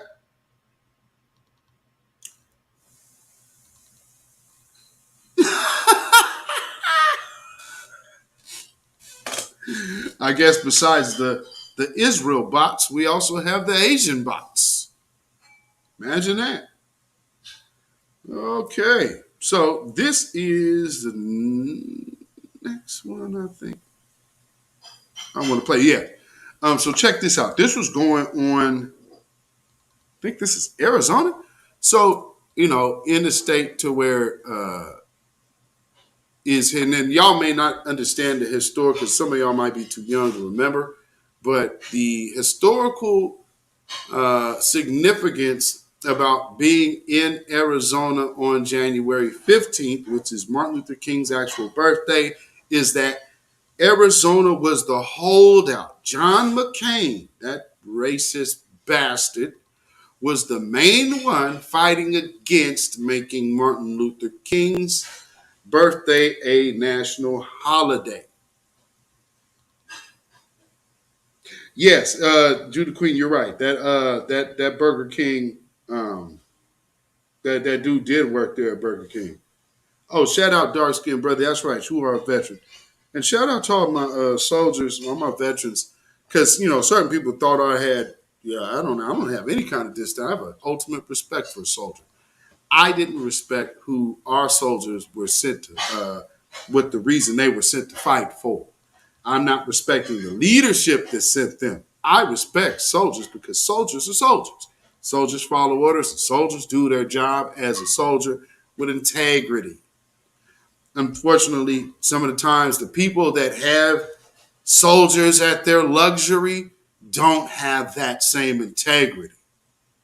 So people, because I know I can totally separate the soldier from the leadership. Absolutely, dark skinned brother. Much respect. Hell, it ain't easy to want to get out there and get shot at. So, let's keep it a buck. And that ain't being no cop. You know what I'm saying? That's a real battlefield. You did?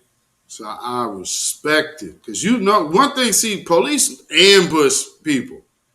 A soldier's going over there knowing somebody's shooting back at him. Nah, I respect that. So check this out. They were having a whole Trump rally. Now, just be mindful. They using these. I'm starting to get the idea that the whole Trump thing is like maybe they are really pumping Trump, but I think it's more or less a white supremacist rally or suspected white supremacist rally under the guise of a Trump rally. But, and I guess there was a liberal somewhere around the mix. Let's see how things turned out. Creative and fun designs. Yeah, go ahead. I was just thinking there was a commotion over there. Go ahead. And I want you guys to start collecting. If you haven't, there's new ones you can finish off your collection with. Let's see who. They're actually kicking out the girl that was screaming, the protester that earlier came and heckled us. She's getting escorted out of here. And let's see if we can't get that. Let's see if we can't. Oh, now they're wrestling her to the ground.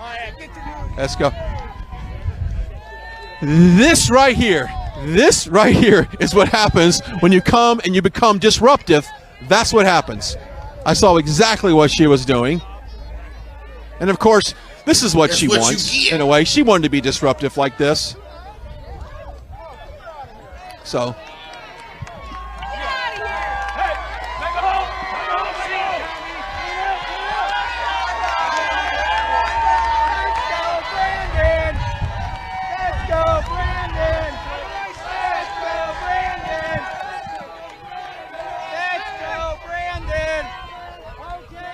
Okay.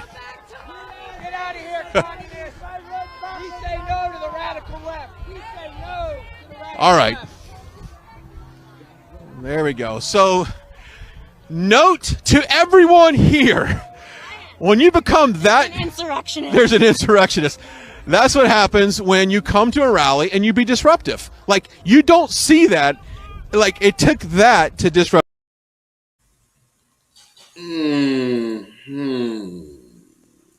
Say what now?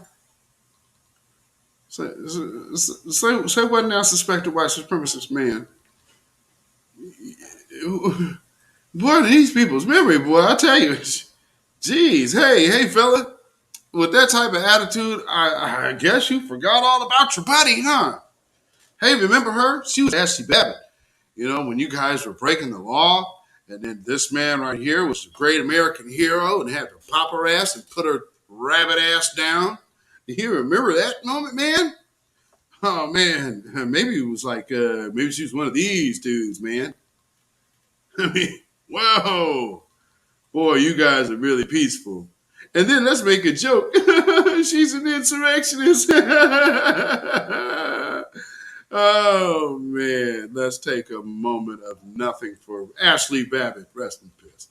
Anyway, let's keep going. All right.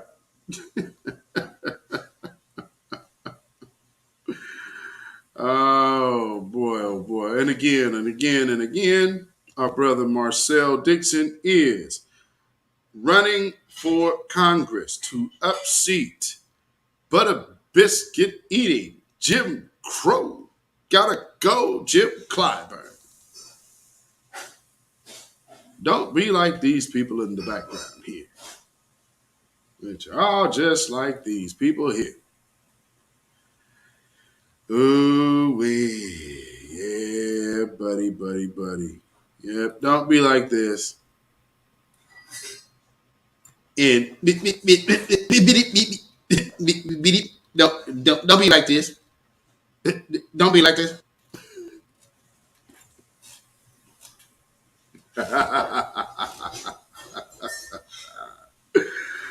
Oh Lord. Oh Lord. So let me play a little more from our esteemed great one.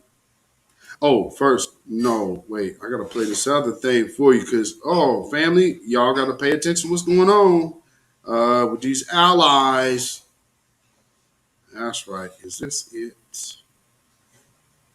Let this please. Let's see. Hopefully this is it. After calling out Tamika Mallory for... Nope. Okay. This is it right here, I believe. Get rid of because of the courts. Now, there's Title 42, which, as Julio was saying, not only has deported thousands and thousands of people, a lot of them, and majority of them are black. They're black immigrants, black families, from many of them from Haiti, who are going back right now. As we speak, there's people going back with COVID in those airplanes, right? They are going back to a country that right now doesn't have the ability and the resources to take care of people, and yet we're still...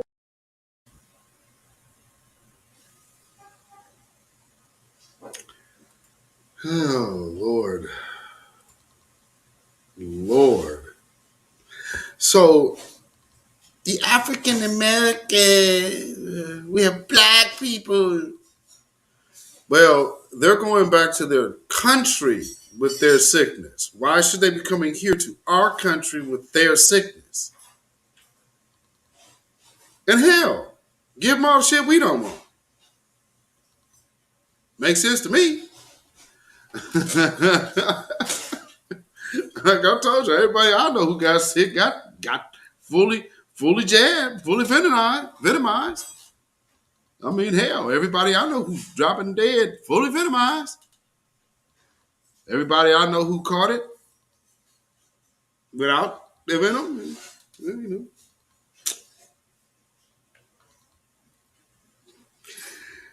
Sister Nicole's back. Black Mama's back. Judith Queen's back. Queen Amadiah's back. Yeah. I don't know. I mean, I can't give medical advice. I can only report the news. And so if I'm going to report a person what they have already let be known that they were sick and suffering and they were not venomized, then all I can now is just tell you the truth. So if I'm going against some kind of guideline, that would be Satan's guideline, I guess. I guess you could test that one. I would advise you against it, though.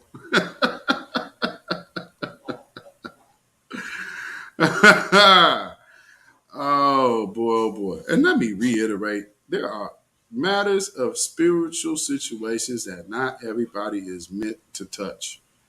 And unfortunately, a lot of people's eyes get bigger than they like, the saying, your eyes are bigger than your stomach. Sometimes your eyes are bigger than what your spirit will allow you to handle. So you got to be careful.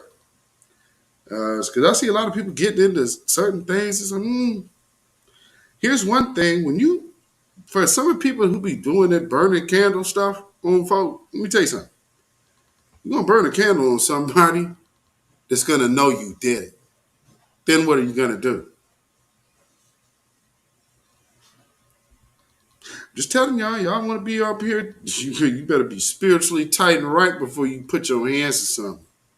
So, got to clear it clean first. before you start taking on too much. Because I've seen it happen. You know, no. Take it slow. Take it slow. Take it slow. For the rest of y'all who are, who are already kind of activated, full steam ahead. But I'm talking about for you newbies, and some of the other platforms out here, and just for people in general, because I've seen people kind of mess themselves up, messing with stuff that they shouldn't be messing with. And if you are not spiritually strong enough to be dealing with certain things, then do not touch them. Because there may be somebody on the other end of what you're doing that may give you a response you don't like. See, that's the one thing. You want one thing one way. It's really actually two ways. So you have to always remember that. So they say, hey, man, some people need to stay on the porch. So check this out. This is what I believe this is also, this is the one I was looking for. So they're going to start using the Brown to kind of start moving into the reparations conversation, just like they're going to start moving some black tethers in for the reparation conversation. But I already pointed that out here. The CARICOM has went and got in league with the Hispanic South American group. So they are one league. Anybody who's still talking Pan-Africanism that is not aware of that might want to go educate yourself on how they view you before you come to us talking about how we're being divisive. You better go read what they're talking about. Now, I can't be a Pan-Africanism or a Pan-Africanist when it costs me to leave my already land of oppression to go make somebody else's land better. These people come here and get money from our government. I'm going to go here and give you my money? The hell I look like? Man, we got to worry about connecting. We got to worry about connecting with ourselves first. Like I said, restorative justice, and that includes economics and legal. And then also, number 2, tribal and protected class status. Right off the rip. That takes care of us. Now we can do business with you. But let us tighten that part up first. We already needs to be recognized as our own tribe and a protected class. That's long overdue. Long overdue. Now I'm going to move on to my third part. Before I get into this next video I'm going to play, and then we're going to listen to Martin Luther King. We're going to ride it out. Third, tax exempt and government, startup, land, business, educational system, and health systems grants. So let me tell you, that's a system of grants, tax exempt for land, business, education, and health systems. You got it? So we also need that. Because yes, indeed, they got it. You better know it. That's just compressed. Ain't no joke. Right? Rayvon Johnson, Shalom, brother. Absolutely. Black first. Always. Yeah, Louise. Oh, I'm like I said, they don't want to put no mic in front of me because these are plausible, applicable reality. And it needs to be done. Now, what I'm saying is, look at the jobs that this also establishes in-house. So you will give us the tools and fuels to start building our own education system so we can teach our own children. Also, restorative justice will also help us with our own health system. Now, let's be clear on what the health system owes Black America. The whole gynecological field is based off of the treatment of slave women. Need I say more? No anesthesia? Oh, that's a great debt that should be paid, especially when you're shoving Planned Parenthood down our throat. Just think of this. Planned Parenthood started on the plantation.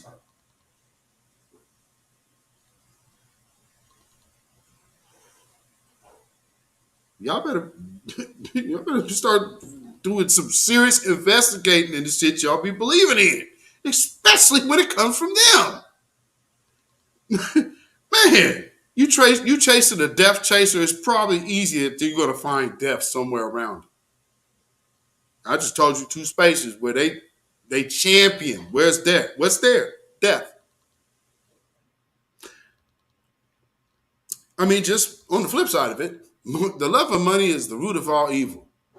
Every empire artist that has passed all raps about making money. Money, money, money, money, money, money, money. If I didn't know better, I would wonder who was actually ordaining that. Sure didn't come from the right source. But considering how it's the root of all evil, the love of money that you're, oh, I know who that was for.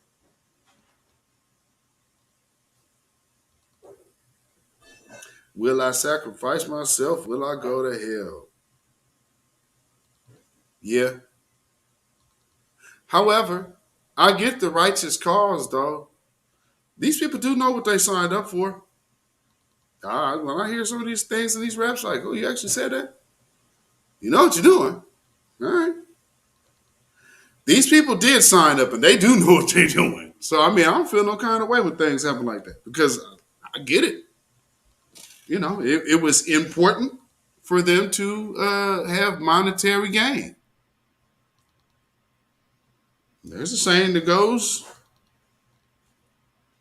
what profit a man to gain the world and lose his soul? Hey, man, that's still bumpy music after you did. I guess you're still winning, right? Boy, oh boy, boy, they sold us a bill of goods, family. They sold us a bill of goods, and this ain't it. You did?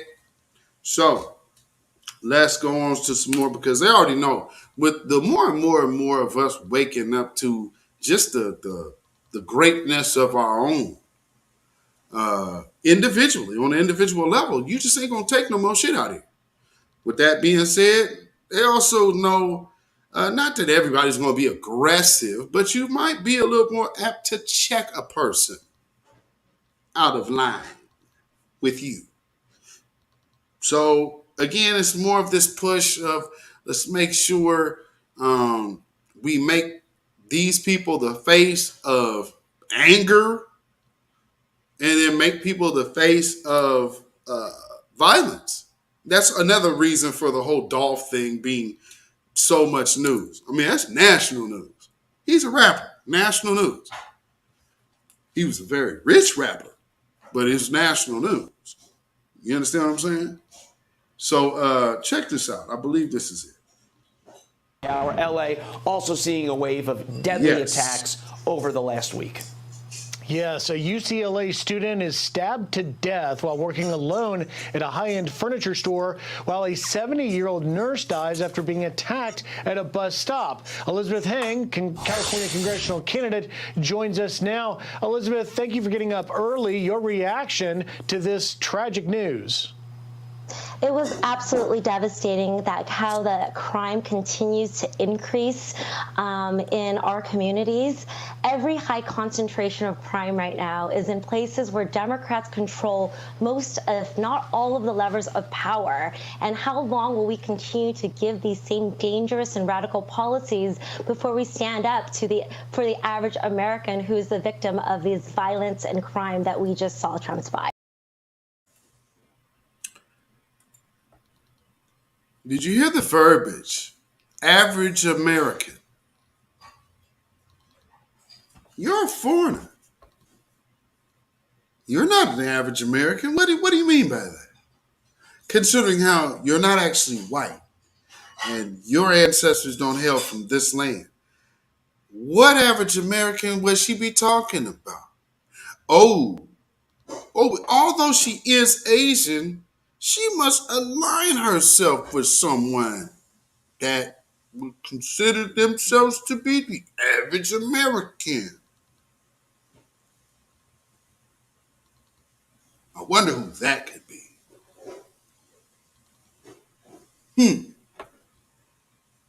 You hearing? See, they put the Chinese woman out there to give suspected white supremacist dog whistle talk. Same like they did with the, I can never pronounce that woman's name. Sewell, the Eric Adams police commissioner out there in New York. C-Chant, Jacqueline Shand, secret man. Oh, Black Mama. I know I had some trouble going to bed last night thinking of this father of this slain Stop UCLA it. girl. I've had trouble thinking about it. It really hurt because I'm thinking about my little girl, and God forbid something like that happened, my world would be shattered. And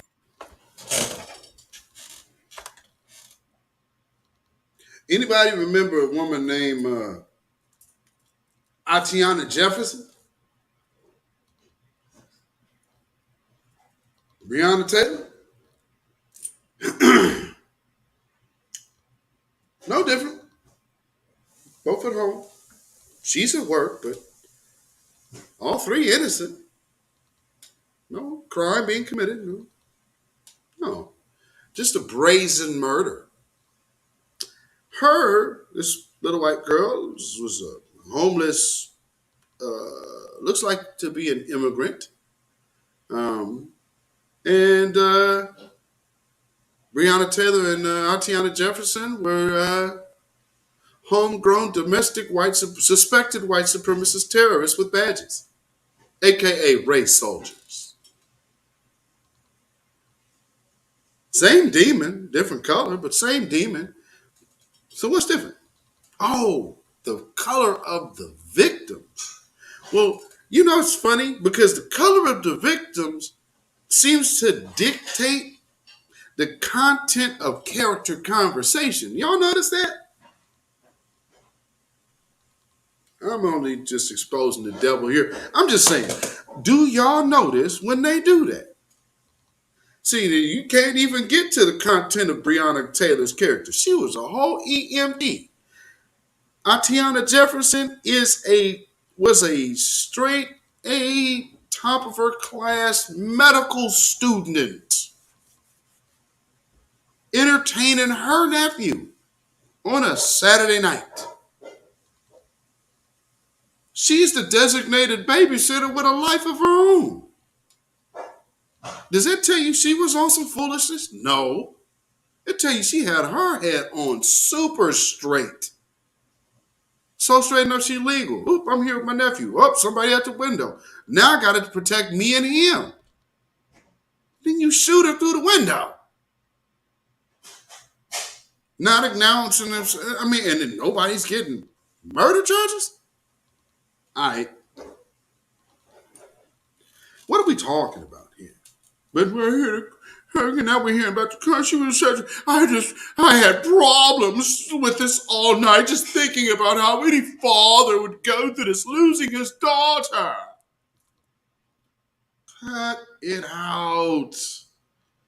But I want y'all to see what they're doing. And again, I keep telling y'all, the whole thing about why they crying about Instagram, is because you sisters is kicking their ass. When you just wake up in the morning and be all natural with your own natural self and stuff. Yeah. All of that unnatural, sickly ass beauty they was telling us was beauty for 20 years because they held the publications. Well, the world said differently. Look at the likes and the views. That ain't artificial. You ain't the standard of beauty. You never was. It was always a lie. Trying to bring chick jeans back. Are you kidding? Nobody want that. Long, flat booty ass. Get yourself out of here. We want some hips. Hips, thighs, and ass. what real men desire. Now, yes, I do understand. You got the bed wench built.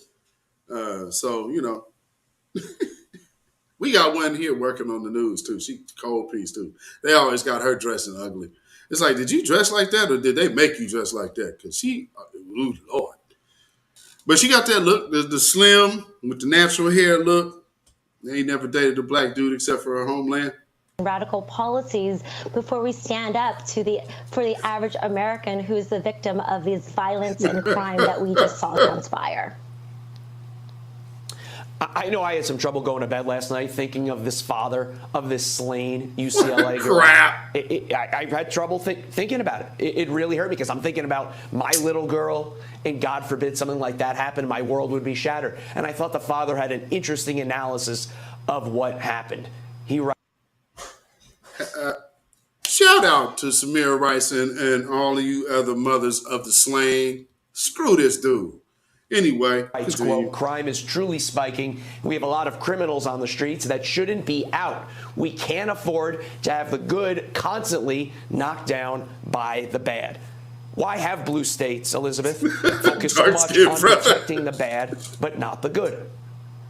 And this is absolutely heartbreaking, as for me too, while I was reading this story, that a family should not have to go through this. But we continue to see this time and time again with the liberal policies that are out there. We have elected officials out there. Liberal policies. Liberal elected officials that should be protecting Americans. They should be prosecuting criminals, and they should be keeping us safe. But instead, we consistently have these bad policies, especially in places like California, that send a message that chaos and crime is acceptable. It's not. And I really do believe that Republicans have an opportunity to decide who we are as a party and what our future looks like.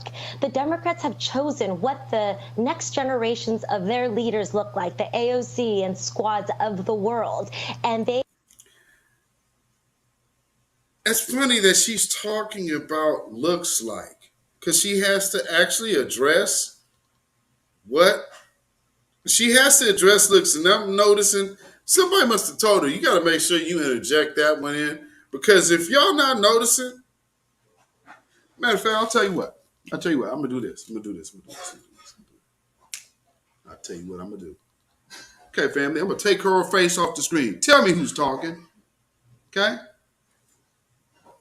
Especially in places like California, that send a message that chaos and crime is acceptable. It's not. And I really do believe that Republicans have an opportunity to decide who we are as a party and what our future looks like. The Democrats have chosen what the next generations of their leaders look like, the AOC and squads of the world. And they are anti-police, they are pro-anarchy, and they continue to call for defunding the police and siding with the chaos of criminals all across the country. That needs to stop, and it's absolutely unacceptable. Who she sound like?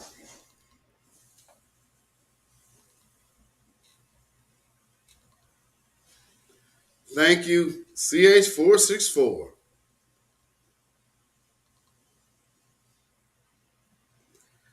CH464 got it. Y'all see that? All the way. Candace Owens.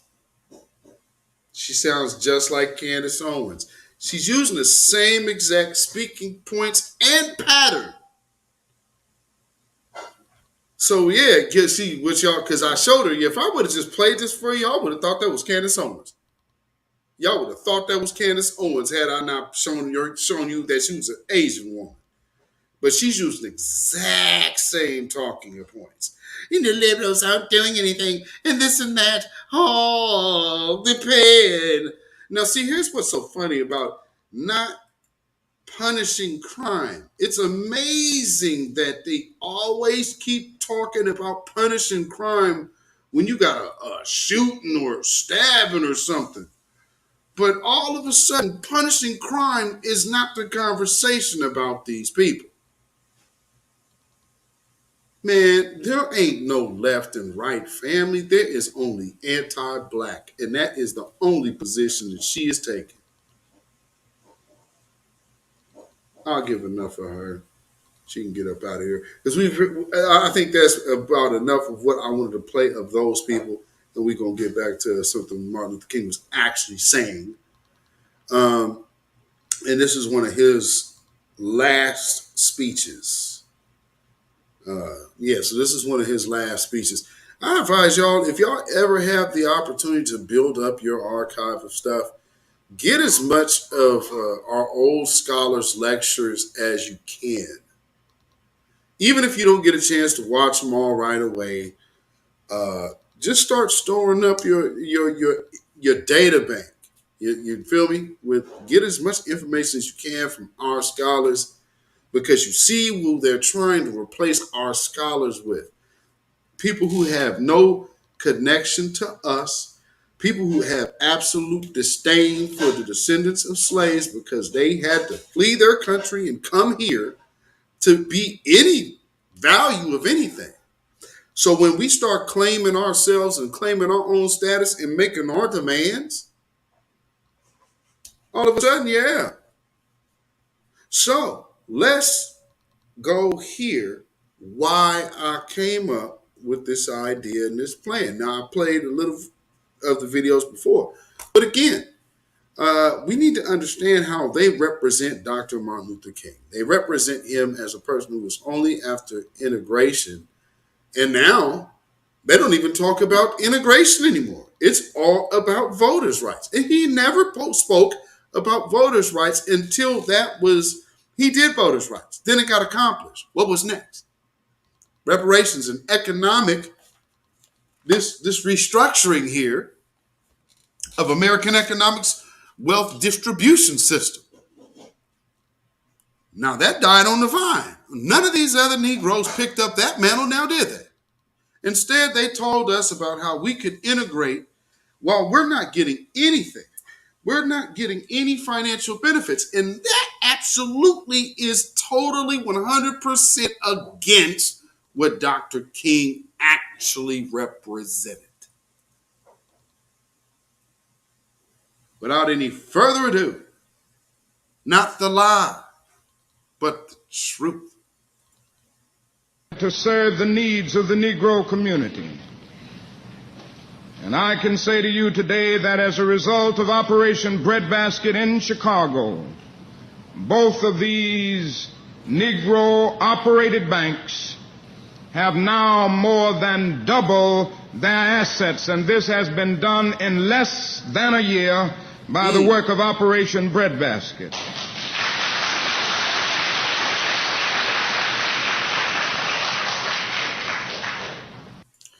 Able in a year to already start changing the economic situation around them, because they weren't waiting, they were moving.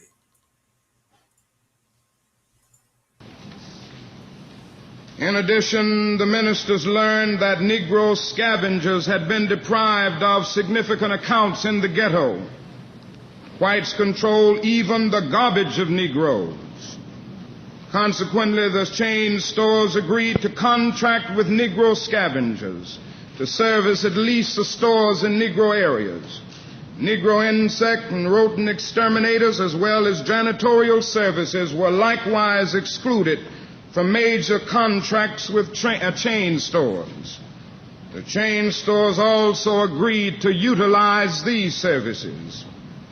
It also became apparent that chain stores advertised only rarely in Negro-owned community newspapers. This area of neglect was also negotiated, giving community newspapers regular, substantial accounts. And finally, the ministers found that Negro contractors, from painters to masons, from electricians to excavators, had also been forced to remain small by the monopolies of white contractors. Breadbasket negotiated agreements on new construction and rehabilitation work for the chain stores. These several interrelated aspects of economic development, all based on the power of organized consumers, hold great possibilities for dealing with the problems of Negroes in other northern cities. The kinds of requests made by Breadbasket in Chicago can be made not only of chain stores, but of almost any major industry in any city in the country. And so Operation Breadbasket has a very simple program, but a powerful one. It simply says, if you respect my dollar, you must respect my person. It simply says that we will no longer spend our money where we cannot get substantial jobs.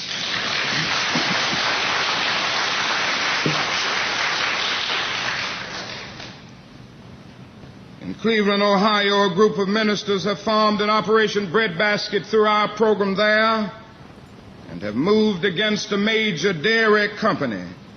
Their requests include jobs, advertising in Negro newspapers, and depositing funds in Negro financial institutions. This effort resulted in something marvelous. I went to Cleveland just last week to sign the agreement with Seal Test. We went to get the facts about their employment. We discovered that they had 442 employees and only 43 were Negroes.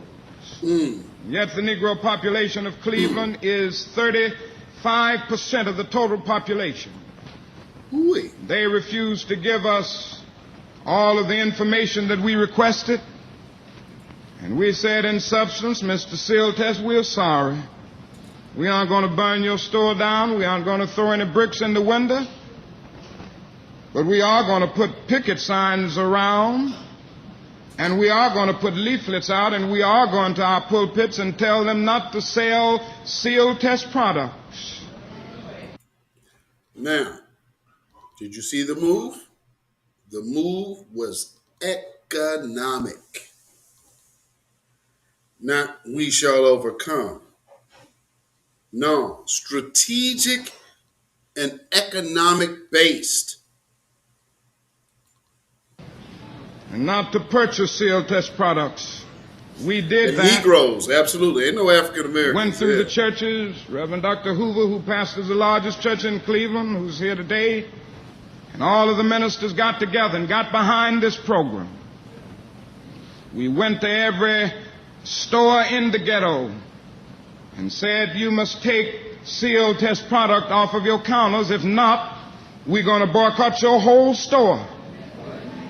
A&P refused. We put picket lines around A&P. They have 100 and some stores in Cleveland.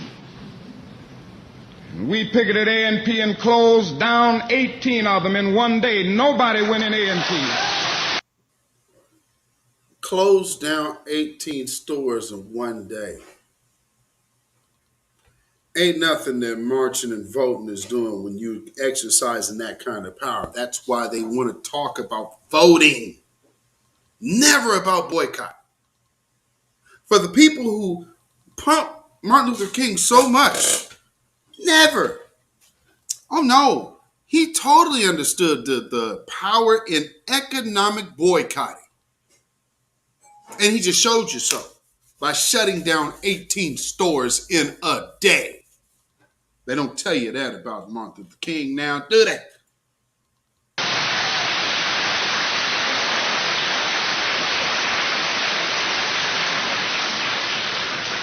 The next day, Mr. A&P was calling on us, and Bob Brown, who is here on our board, and who is a public relations man representing a number of friends, came in. They called him in because he works for A&P also, and they didn't know he worked for us too. Bob Brown sat down with A&P and they said, now, Mr. Brown, what would you advise us to do? He said, I would advise you to take Seal Test products off of all of your counters. A&P agreed next day not only to take Seal Test products off of the counters in the ghetto, but off of the counters of every store, A&P store in Cleveland, and they said to seal test, if you don't reach an agreement with SCLC and Operation Breadbasket, we will take seal test products off of every A&P store in the state of Ohio the next day.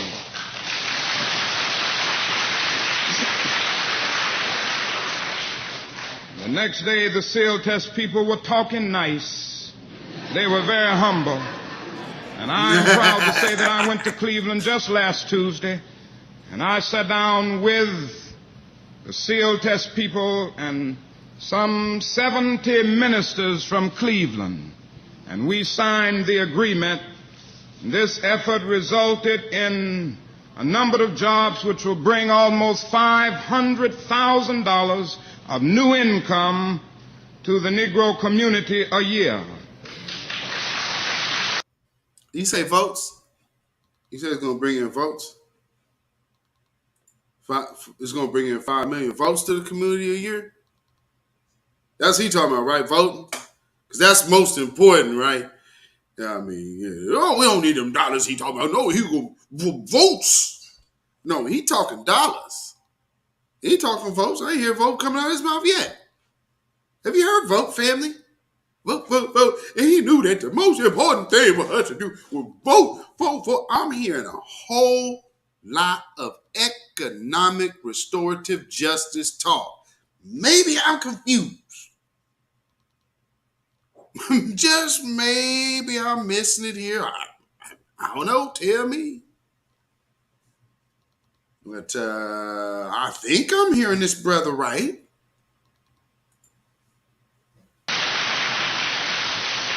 We also said to seal test, the problem that we face is that the ghetto is a domestic colony that's constantly drained without being replenished.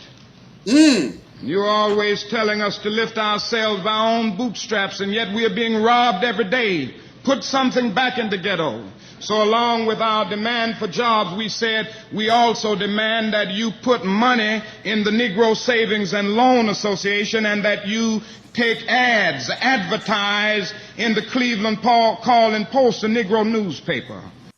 All right. Okay. Once again, we back to the dollars and cents conversation. Have y'all heard anything about black or brown, coalition, or voting?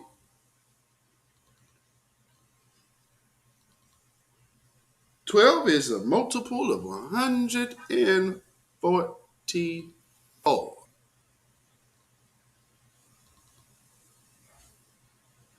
I think they were seeing something divine that. Wait a minute. Because, see, again, our minds are conditioned for Savior looking. We don't think the whole is the Savior. Everybody getting on that one mind, everybody getting on that one spirit, on one code, per se. Yeah, that seems to make people a little worried, doesn't it? Because they didn't want people starting to think like that. Then on top of that, other things were going on in the background. Uh-oh. Wait a minute. Hold on now. Who told you this happened? That's a lie. That didn't happen. Your lying eyes is deceiving you. Right? No, you're saying what you're saying. So if Martin can get this going, and then these brothers can get this going, then effectively, if Martin pulls this off, then they also, with their system already in place, get a cash infusion.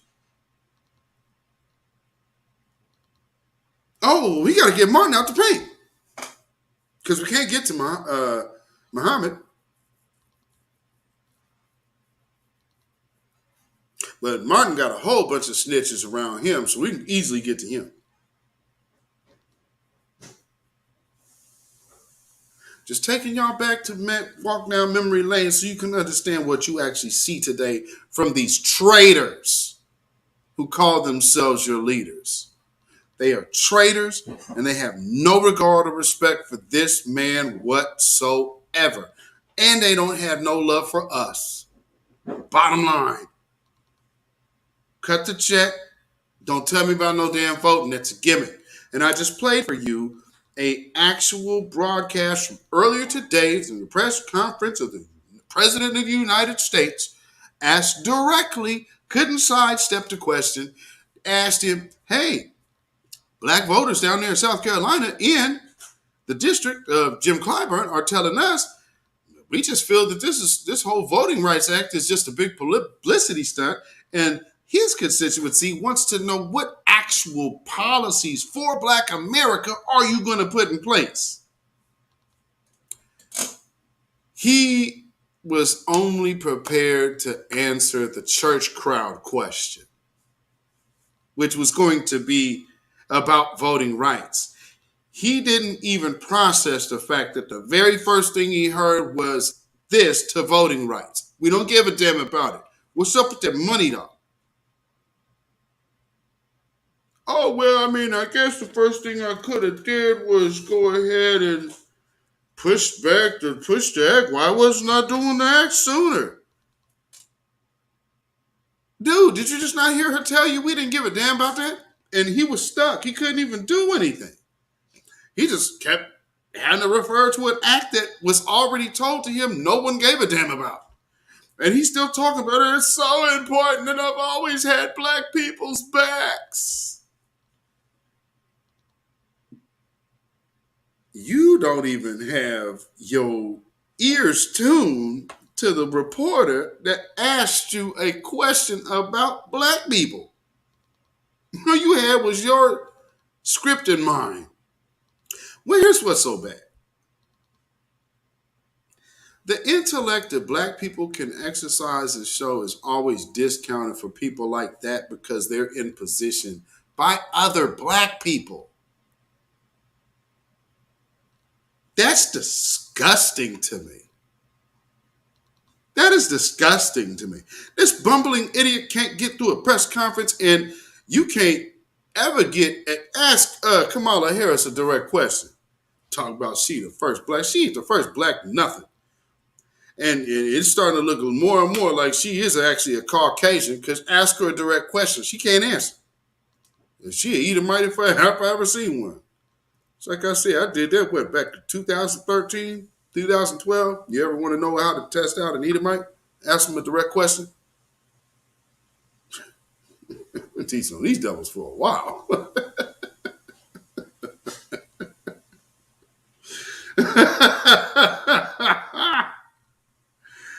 Oh, man. Oh, let's hear more of this, sir. Let's hear more of this, gentleman. So along with the new jobs, CLTS has now deposited thousands of dollars in the Negro Bank of Cleveland and has already started taking ads in the Negro newspaper in that city. This is the power of Operation Breadbasket.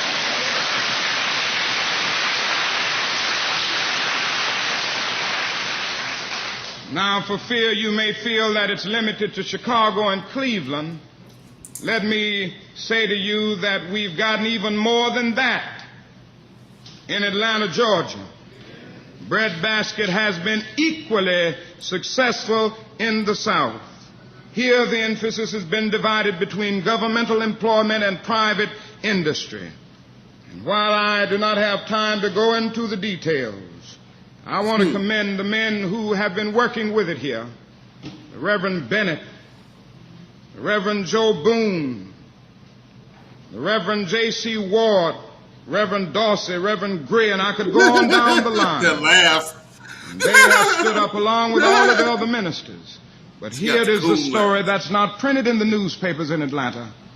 As a result of Operation Breadbasket, over the last 3 years, we have added about $25 million of new income to the Negro community every year.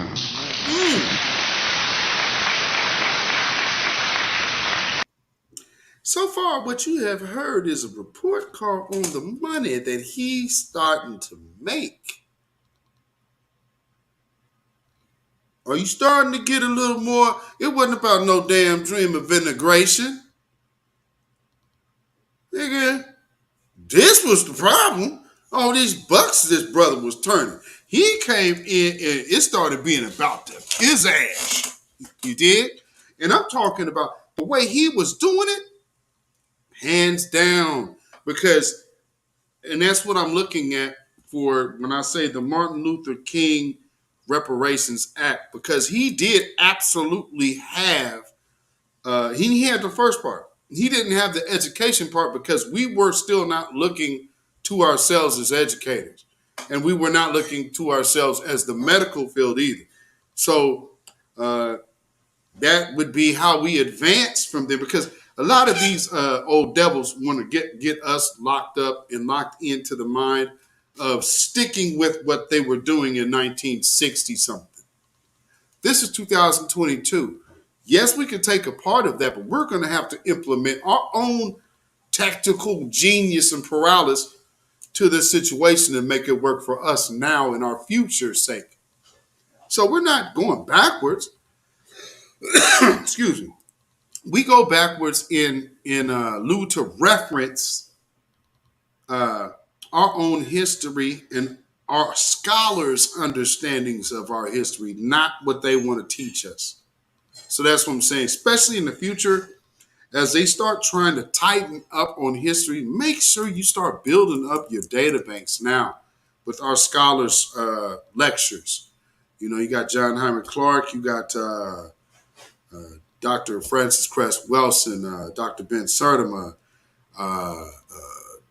many others. The list goes on. Kappa, he got older ones that you can even get. I mean, again, like I said, I'm not a personal fan of Oshawa Kwesi, but even still, I mean, it's a lot of good, insightful stuff that's going on there. You know, just take it all in, man. You know, not everybody is perfect. Not everybody may have it all, but throughout all the myths, you got to remember, man, we are a people who had our asses kicked for 300 solid years. And then everything else, you know, he's like, okay, well, here, turn you loose. Almost 300 years, straight up, 266 years solid. And then everything else is still just targeted oppression and aggression and anger. And any time that we was, Shahrazad Ali, absolutely. You have to, Dr. Africa, did I say Ben Yokin? And Sabi, especially for the health, Eat to Live by Elijah Muhammad, of course. They actually have a Instagram page. So if you're interested in following that, so I will go ahead and put this one out there soon. My moderator, Queen Adia, will be getting her good vegan cuisine line there for you once she can get her, because she got to get her patent straight, because y'all be jacking her dishes. So you know, she can get that locked down and start displaying those dishes and recipes for y'all. You know, speaking into existence, because we got a lot of people that are talented in this space, and you know, I believe we just haven't. Not everybody has had an opportunity to share their talents, gifts, strong suits. You did, but you know, it's like, hey man, we build it. It will come, and the Lord will bless it, because it's done in the right spirit. And it's definitely done in faith, because ain't nobody say, hey, get up and go do this. This has to, you have to want to. And for me, I absolutely do. So I appreciate the fact that y'all even give a crap and paying attention to what I'm saying. Yeah. And it seems like we have a lot going on in the world. Looks like 3 people were just killed. I'm not sure where this is at, but this ain't looking good. Boy, this WJZ, ain't that Baltimore? Boy, Baltimore, boy, y'all getting out there, boy. Y'all getting it in. So, excuse me. I want to play I think I played pretty much much as that I wanted to play, I want to play a little more of Dr. Clark. Then, shoot, I think that's pretty much what I wanted to do. I wanted to make sure you saw what was happening because, and this is what I mean by foiling anti-FBA, B1 DOS, etc. This is what I mean by and reparations by foiling the foolery. Because we have to foil the foolery. The only way we foil foolery is by the truth, because these people are always liars. A liar doesn't do anything else. They come to steal, kill, and destroy. They've done a great job on our people. So for what they couldn't do physically, they've done spiritually. Have they not? I mean, they've really done a number on us. And look what they're doing now. So if we're coming back to our own, they're putting money into manufacturing crime. Let's just call it what it is. They are paying for crime to blame us. Family, y'all need to realize your greatness. For that to be that important for somebody to put in place to make sure that you don't get into just a fair, even footing, that says you're better than everyone else. Because everyone else needs a step up and you to be held down to even compete with you and often still lose. Let's keep that in mind. We ain't under no one but our Creator. Now maybe it starts sinking in why you hate it so much. Let them sell you on no white Jesus. Let them sell you on the fact that they know the Creator that made them and made us did not make us the same. The only line that always kills me is everybody is made equal. No, he wasn't. The Lord made everybody. Oh, really? What scripture is that? I'll wait. No, actually, he explicitly told you that there was one he chose for himself above all else. Matter of fact, all else is like unto a drop of a bucket. Makes sense why they would hate you? Makes sense to me. Now, that makes way more common sense to me than just than me putting in my mind they just hate me because of the color of my skin. When for them to go outside, they have to imitate my skin anyway? That's stupid. But it does keep us trapped in the endless cycle of stupidity, believing it's all about color. Nah, it's about the blood that runs through your veins. Your color is a byproduct, and it's a badge of the truth. So you wear your color as a badge of their end. Oh, wow. Funny. I didn't even think about that. Natural selection. So like nature. So what would nature do if you were shaving numbers off? Oh, you would have lower birth rates in one particular group. Who's that? Don't be mad at me. I'm just a messenger. Don't take it personal. Take the bitter with the sweet. Because easy come, easy go. And I mean, you had us in your grasp thoroughly for so many years. I mean, so how could you take it personally? You had a good run. But good things come to an end. And we're the greatest thing that's ever happened to this place. So, I think when we leave, the best thing to do, I think it would be fitting that if we left this land, that karma would return upon the suspected white supremacists as they do their tools. What y'all think about that? Moment one, we out of here. Yeah. Say a big boat swings low and comes and gets you. Well, you could take flight up out of here some kind of way, any way to get you up out of this place. What would be? They tried to kick you out of my life.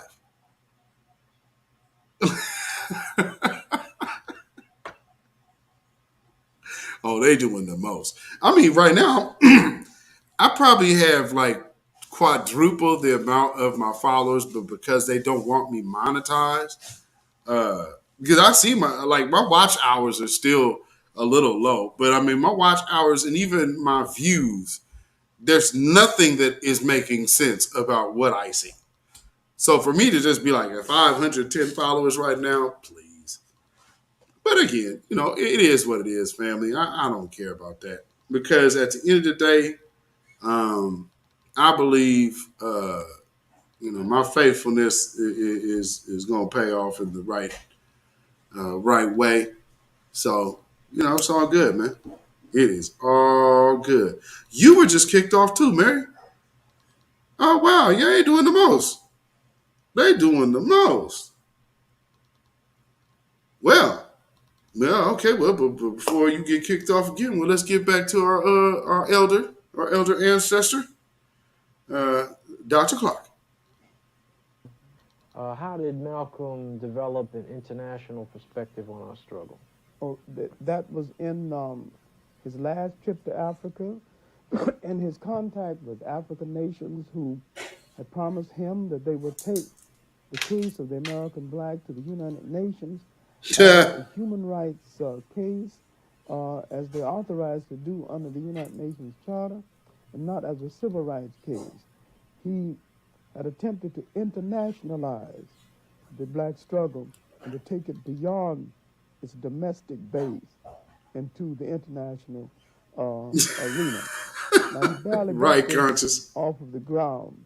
That and his petition to the United Nations that was in draft form when he died, a petition for black people to have representation at the United Nations as an internal nation, a colonized nation within the United States. This took. Okay, fam, did you just hear what he said? So, once again, I would like to take this time to offer to the melanated family and extend the offer to the concept and understanding of a micronation. So a micronation is basically what he just described. It is a tribal protected class government, and so it has its own government system as a micro government under this government, but given a protected class because of its history with these people. And then the people are now identified as a tribe of this land, no longer considered property, even if your title is African American.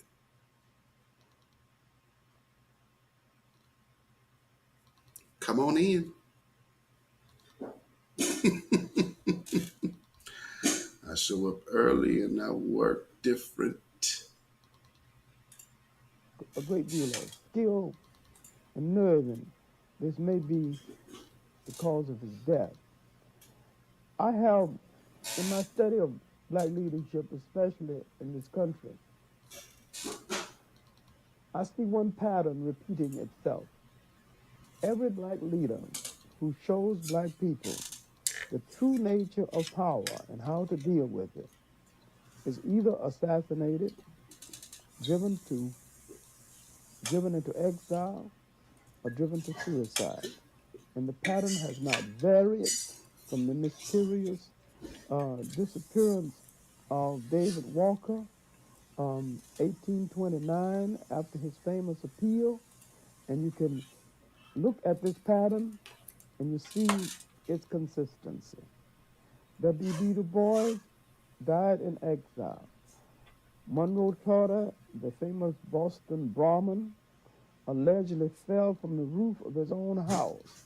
And he had been walking on that roof for a generation. It was his family home. You tell me a man can't balance himself on the roof of a house where he played as a child. And he was going Right. to fall from there. And he wasn't a heavy drinking man, so he surely wasn't up there drunk. So I think Monroe Trotter was mysteriously killed. Of course, we know about Martin Luther King. So long as he was preaching peace and love, he was comparatively safe. And when he began to talk about poor people's marches and the unification of the black poor and the white poor, he had projected himself into the cross currents of power and conflict and the invisible empire of high finance and power, and decided that he had to go. And you can see this pattern repeating itself over and over again. Now, the most tragic display of this pattern is in local black leadership that never gets into the newspaper.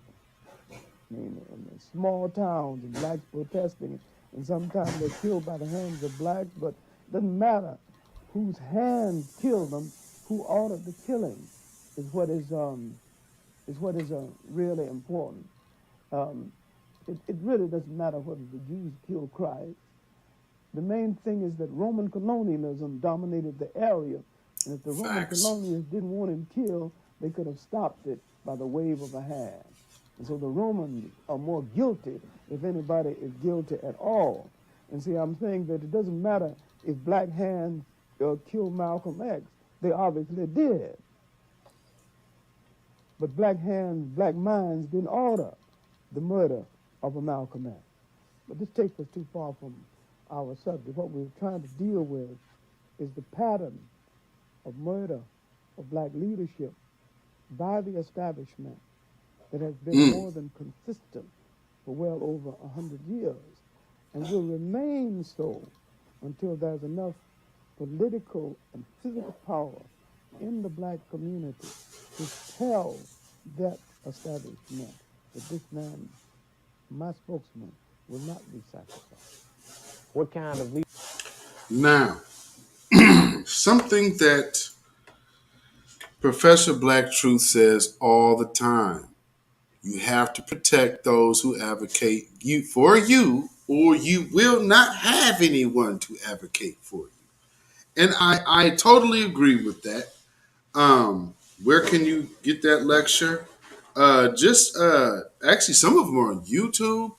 You may have to go through certain channels and getting them.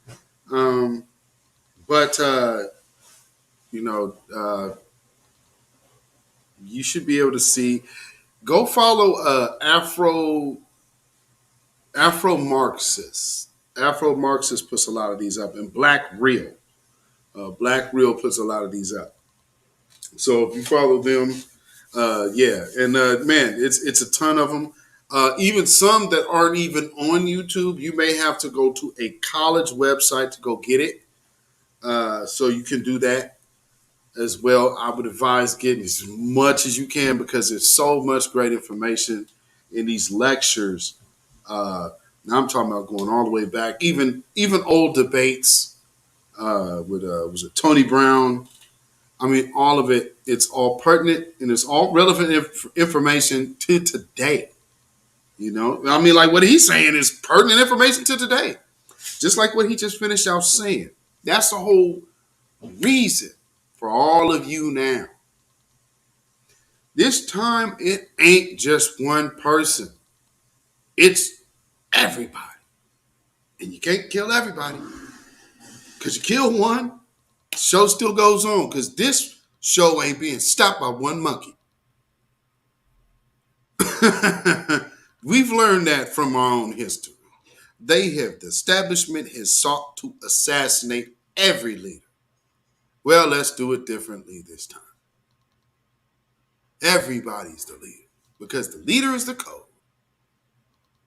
You follow them by the code, you're in step. Simple as that. Simple as that. T. Clay, welcome. So keep that in mind.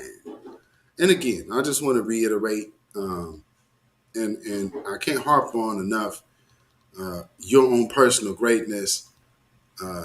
You are so great that everything is thrown at you to destroy you.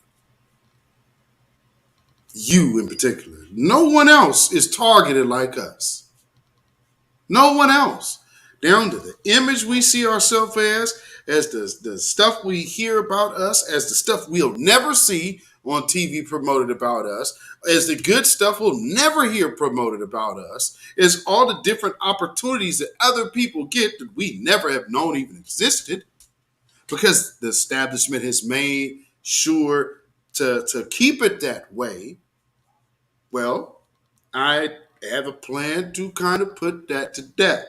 And I hope that you guys are in agreement with me on this particular plan. And you know, the more and more we start getting more people on board with this, the more we can really get traction with this movement here and really get this Dr. Martin Luther King Reparations Act cracking and make it a real viable thing that they cannot ignore. You understand what I'm saying? So again, let's go back to the points of the plan. So the Dr. Martin Luther King Reparations Act consists of, number one, restorative justice, meaning in economics and in legals, in the legal field. So all of those old cases that need to get looked at, all that over sentencing, all of that. If somebody is still sitting in there or if somebody has died in prison, their family must be compensated. Now, number two, tribal and protected class status. That also ensures number one being done. Because again, once we can go back and get the restorative part, now we have the tribal and protected class in place going forward. So we never should have to be in the position of having to be restored, because then that will have been completed. Now, number three, tax exempt status. Also, government startup money in land, business, education, and health systems. So we need government grants for land, business, education, and health systems. Now, of course, somebody will say, well, how do you protect it? Well, that goes without saying. And that's not necessarily a part of this plan, because this whole plan basically would ensure up that's an in-house business thing. However, the protected class, that puts the onus on the government. So yes, you could protect your personal effects at the moment, but at the end of the day, you have the backup of the United States government to make sure that they enforce the laws of us being the protected class. So if somebody is in offense to one of us of this tribe, the government has to punish that individual or group or business or entity to the fullest extent of the law. Now, fourth and finally, free education. So meaning now, from the start, right off the rip, we start educating our people to take these jobs on in the future. See, you have to put some boots and shoelaces on somebody for them to be able to pull them up. So let's put us in position to at least have some boots and strings. So let's get the free education and also mandatory paid for by the government health and life insurance. And those are my 4 points of this plan. See, in the habitable land part, that comes in, that's under the See, again, there's certain tribal land laws that already exist in America. So if you take care of the tribal and protected class status, and then you have the tax exempt status plus the government money for the government startup, land. The very first thing is land. So not just land, but also the startup money for business and establishing an educational system on that land and also a healthcare system on that land. So no, it's all there. It's all there. It is all there. And that is my idea. That is my concept for the Dr. Martin Luther King Reparations Act. What say you, family? Is this something y'all can fool with? Habitable land and farmland. Absolutely. Shops, free trims, trim ups, classes and sessions today. Do genealogy. Absolutely. Oh, yeah, you definitely going to have to prove that you're a foundational Black American or a descendant of slavery. And again, like I said, for the family out there, especially the ADOS people that fool with me, y'all know I rock with the ADOS people because it's all about lineage. The organizers or the organization of ADOS, the heads of that, don't fool with me. But outside of that, I don't have no problem with the people because I'm about the people in the first place. I'm not about an organization. Foundational Black American isn't a code. It's not anything other than a designation. See, here's what's so weird about that. You hear people say, I grew up in the era of Bloods and Crips. What legal standing is there for a Crip? Hey, cuz, you got your government Crip card, cuz? You know how weird that sounds? Sure, man. I got the blue square on it. But I see the question. So what's FBA? Because, all of these people trying to come out talking madness against it. The organizers think Byron Allen is going to save them. Well, Byron Allen already showed what he did. He used them. And so that's what I'm saying. Yeah, Byron Allen know what time it is. They should have known. They should have known better. They should have known better. You see by that man's track record, he just using you to get some juice because he needed something close because he really couldn't come all the way in because we gonna damn sure make him pay. Not the Crip card, man. The government Crip card. Yeah, are you official? Are you a government certified Crip?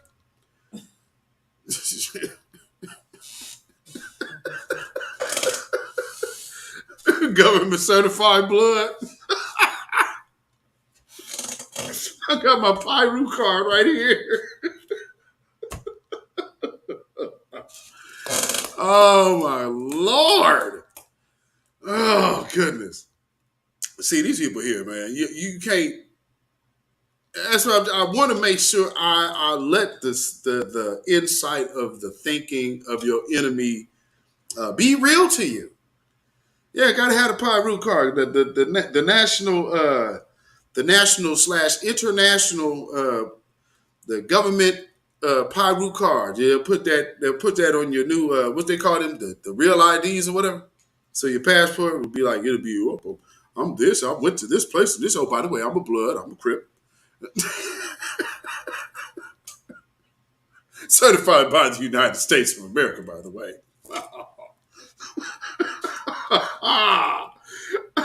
And so to say foundational Black American, man, I don't have no legal standing. Huh? It's an identification, dude. Calm down. I mean, yes, organization is an organization. This is just saying, hey, we this. You part of a crew. Hey, we this. Did you go legally register your name with the city? God, you weirdo. I'll tell you what, these foreigners is something else, man. But see, here's the thing, and that's why I tell y'all, a lot of the difference between them and us is we have been oppressed. They've been completely colonized. So we fight oppression. We fight oppression. They like, this is just the way it's supposed to be. What y'all beefing for? Shit, I could be called white. They let me come over here and call myself white. But you're going to get in front of us and call yourself African. I'm Somalian. Go look on their paperwork. Like the Cuban dude. The Cuban dude, just the Cuban serial killer. They was like, oh, look at this black guy. Go look at his paperwork. He don't even classify himself as Hispanic.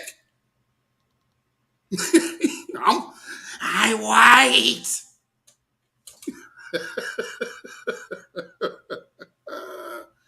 Oh, Lord. Oh, serial killer Pedro. See, he keep trying to bring all these third world dirt bags over here, trying to put them off on us. See, the black man and the black man. Oh, speaking of family. We also know we have this other gender divide thing going. So Jamila Lemieux and her, what's that, Vibe article, the big black ass lie.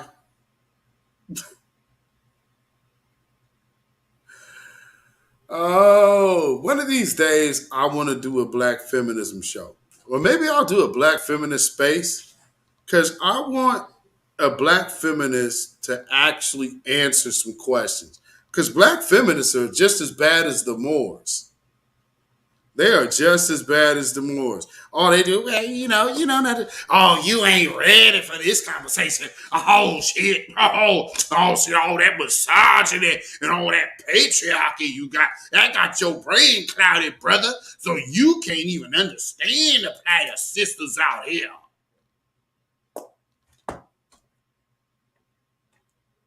Yeah, I guess considering how my great aunts were mothers on wet nurses on a plantation. Yeah, I guess I really wouldn't know. But,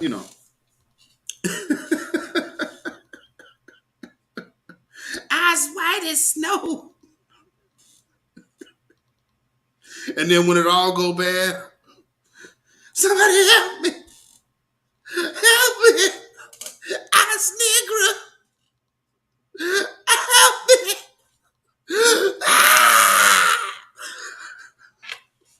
For y'all too young to have ever seen Queen.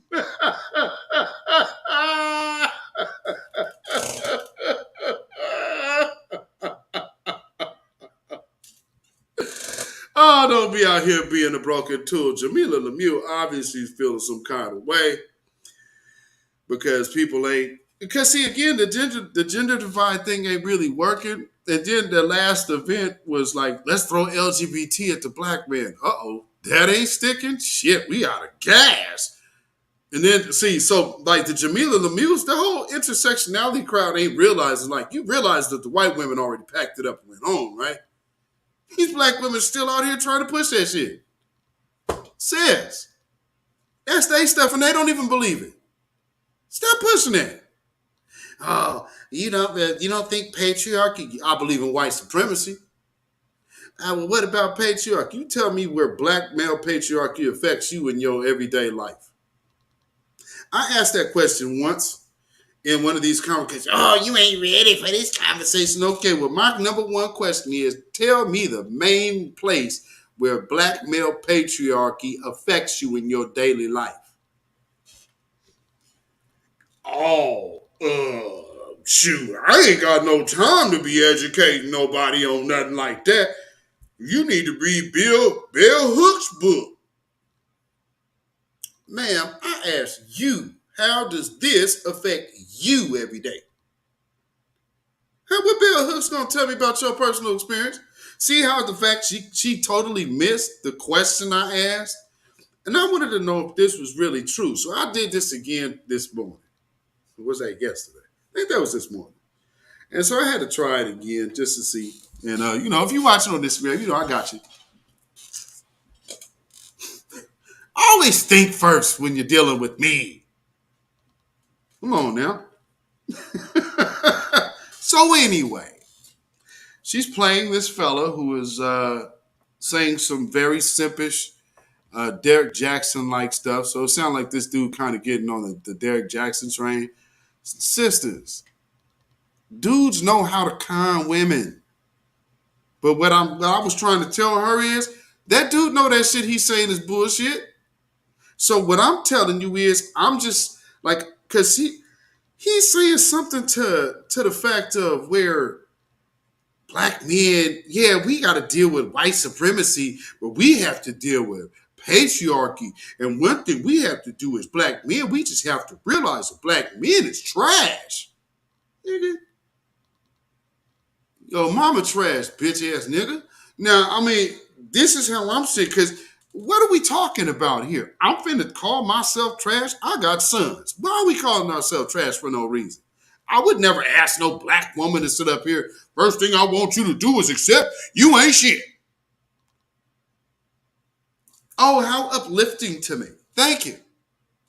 First thing I need to know how to fix you is no, I ain't shit. Cool. So now, how does my not shit ass help you? Because I ain't shit. Ooh-wee. Boy, I'll tell you. Endless cycle of absolute idiocracy. Y'all following that black feminism, you gonna die alone for a fact. And it ain't by your look, and it's not by anything else other than that shit you believe. Black patriarchy. Show me where it exists. Be able to answer me where it exists. I could at least enjoy entertaining an actual conversation.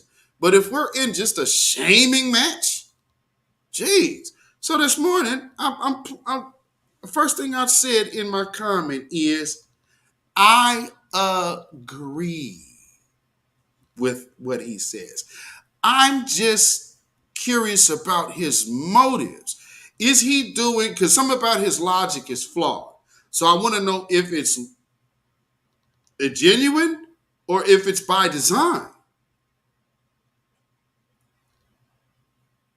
What did y'all just hear me say? I agreed with it. What do you think her response was to me?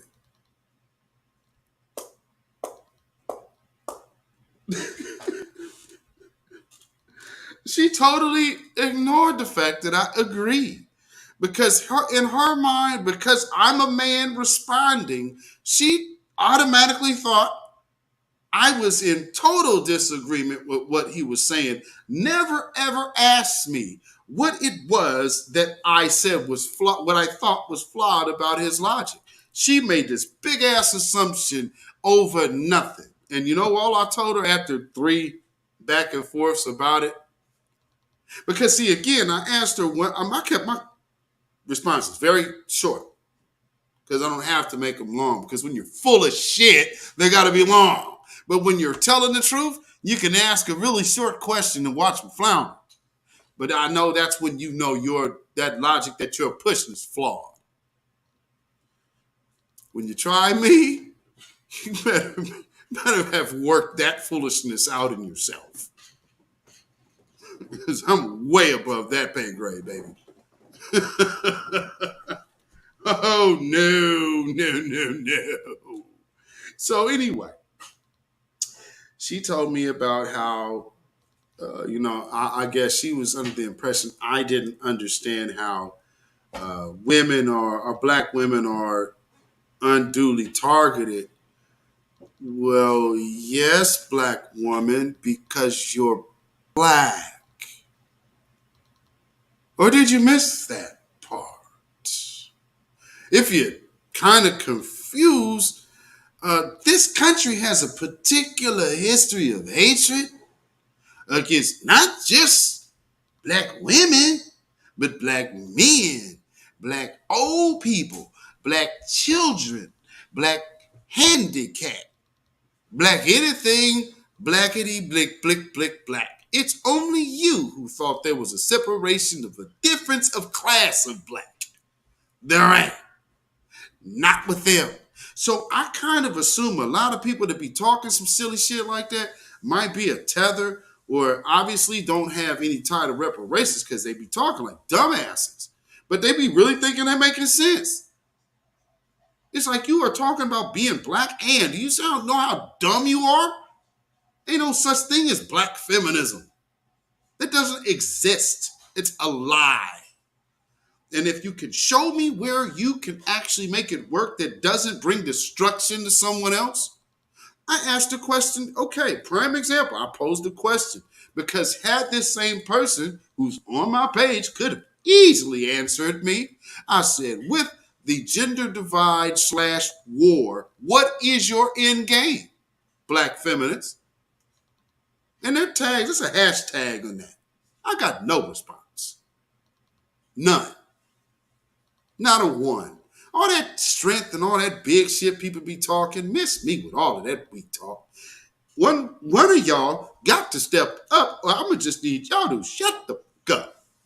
Because this is some real life stuff here. And we are a family unit. And you want to be off somewhere talking about black women, black women, black women. Hey, black women. Black women are black mothers. Black mothers have black sons and black daughters. Now, what the hell are you trying to separate? Yeah, you're just a destructive individual and you wasn't really thinking with clarity. So the only revolution that you could ever be part of by doing that is in the revolution of a new invention of self-destruction. Clap it up my hammies for Black feminism. You really did yourself a great service. You gave yourself an overflooding of abortion clinics in your place, in your cities. You have justified every action of the white power system against your own people and then made your men the villain.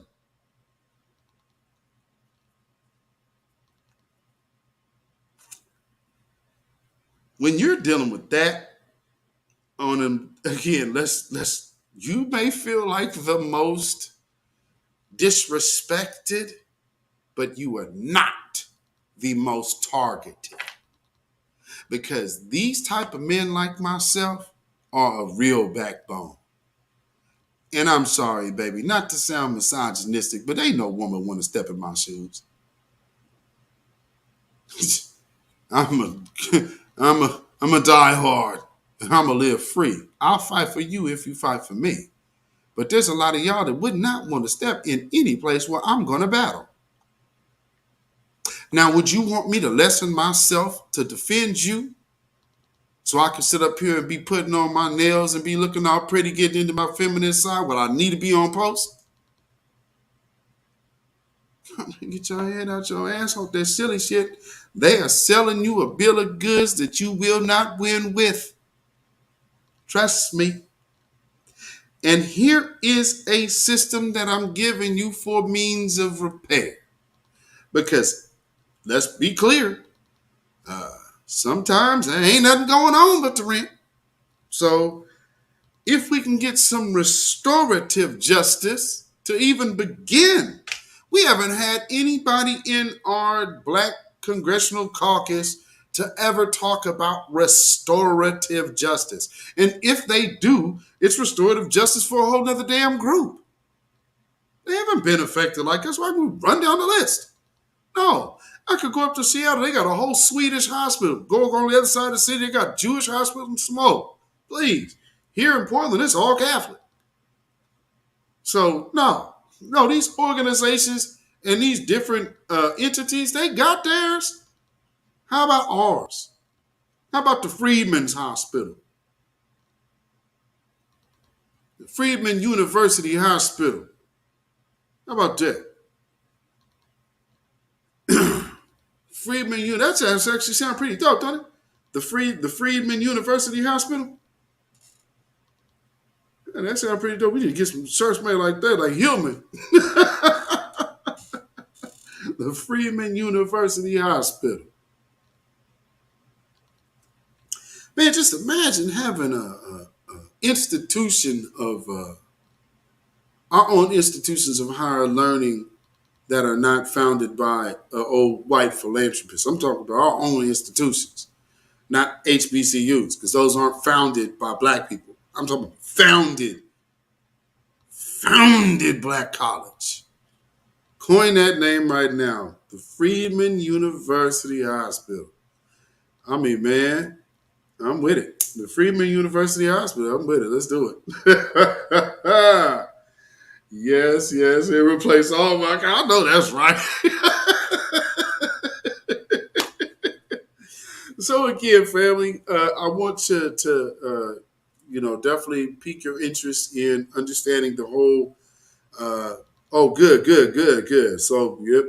Right before we wrap up, the brother has made it home. CH464 is home safely. Thank the Lord for the good transition from place to place safely. And again, like I said, y'all check out, the Empires of Al-Kebulon, United Empires of Al-Kebulon.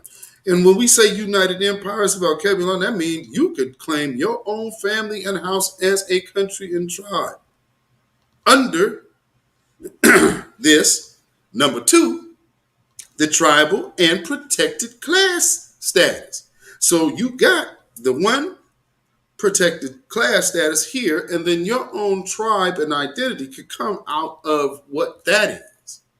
Feel what I'm saying? That is the function of a micronation. But it has to honor that these people belong here.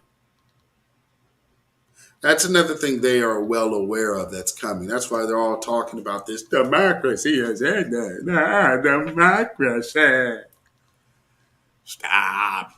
Democracy was all good when it's working for y'all. And democracy can work just fine without us. But see, we would be removing ourselves from that engine. Because then I guess we could still vote for different things. Yeah, you could, definitely. So if it was relevant to where we are, then that automatically, if you're living communal, you also have your built-in voter block.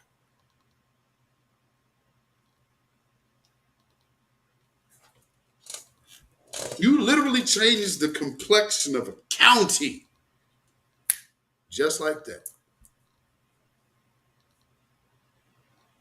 Y'all picking up what I'm putting down here?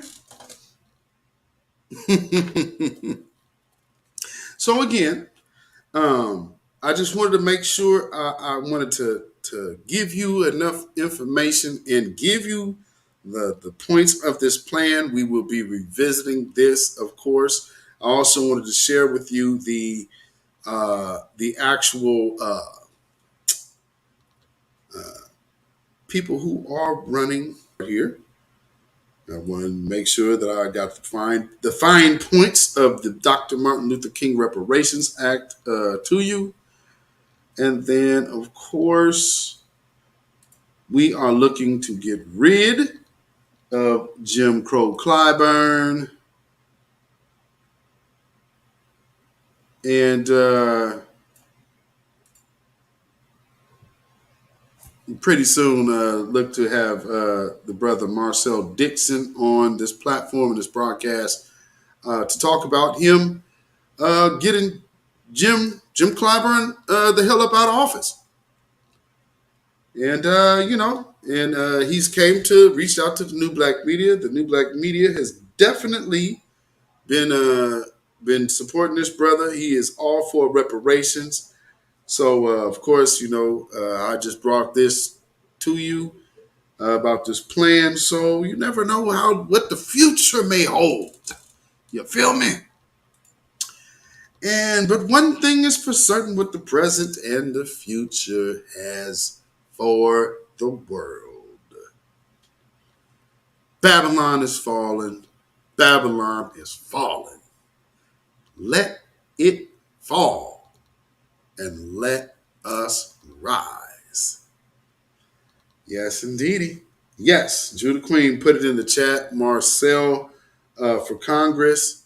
I'm not sure if I put it in my description of the channel yet, but I will. But yeah, we had a great space the other day, just letting him kind of give a update of what's going on with him.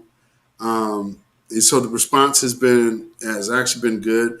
They are trying to ignore that he exists, family. So one thing we want to make sure that the mainstream is very aware of is that Marcel Dixon is in the race. And if you guys don't want to give him any kind of run right now, you'll pay for it in the end. So you might want to start talking to him now. But he's the one that showed you exactly what he was about. And again, if they're going to say they can go take and try to push through a voters' rights bill, knowing it won't get passed, but it sets a precedent to get it done, all right, then there should be no excuse to not push this on the House floor. This needs to be on the House floor, period. And I think the one thing they're doing with this John Lewis Act, and this is what my thinking behind it is, the John Lewis Act. John Lewis didn't represent shit but getting your ass whooped. I want to make sure that we put Dr. King in the proper context of what he was doing. His dream was not to see 40 years down the road his people in poverty and getting gunned down in the street by police while a bunch of more peasant immigrants are coming here getting established with an economic base, just like the white ones did when he was talking before. So hell no, he wasn't pushing immigration over us. We need to stop doing that, and anybody in our car doing that needs to be checked. Feel me? We need to start some new order around here, man. And we can't do that. We can't be the softies anymore. We can't afford to do that. You are in a full-fledged war while the rest of the country is on the brink of war itself. So you better understand where you stand, man. I mean, things can go bad in a heartbeat. So you best have your head on a swivel and have your head firmly focused on what job is at hand. Know the assignment, as they say. Feel me?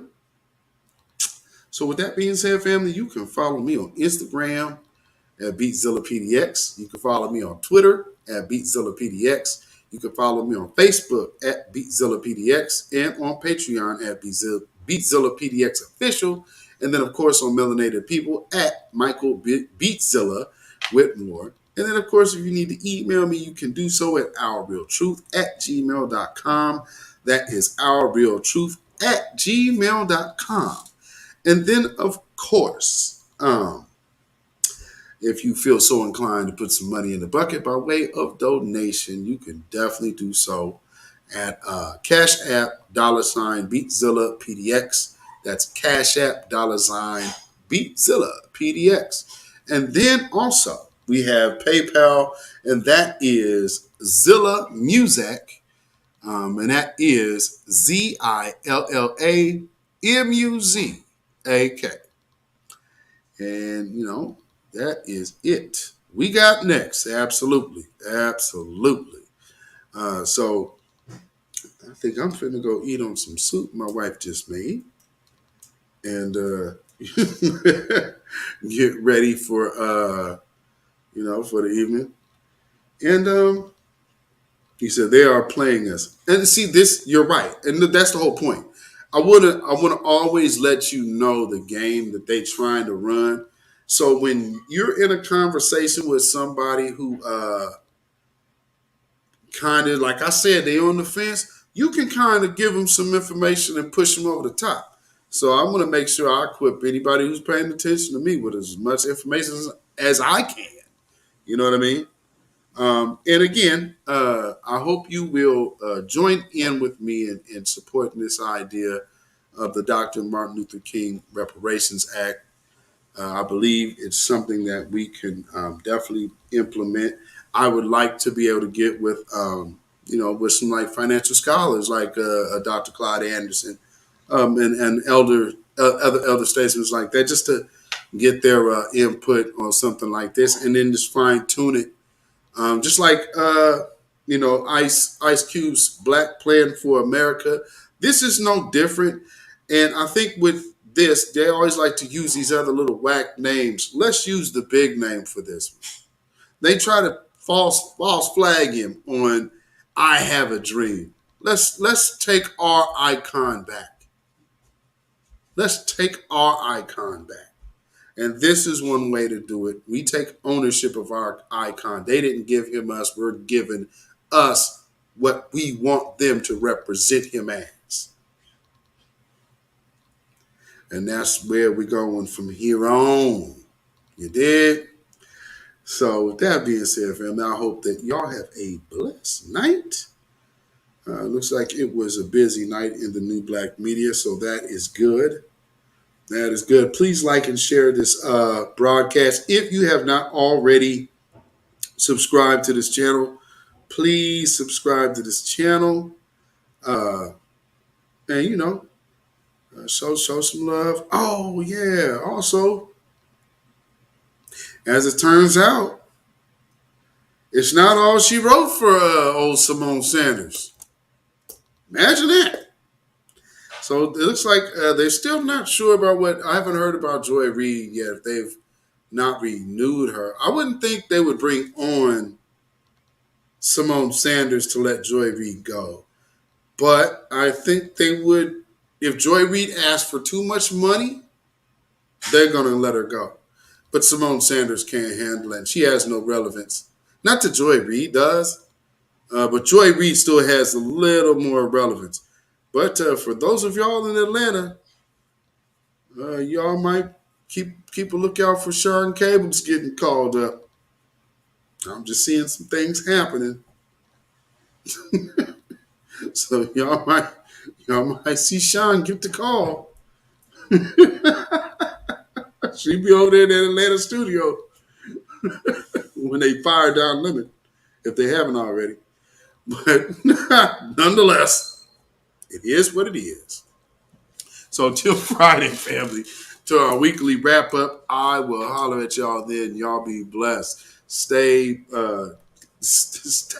focused and stay vigilant and stay alive.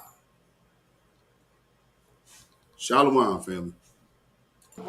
When you know who Satan is, yes, sir, you don't have to kill him. No.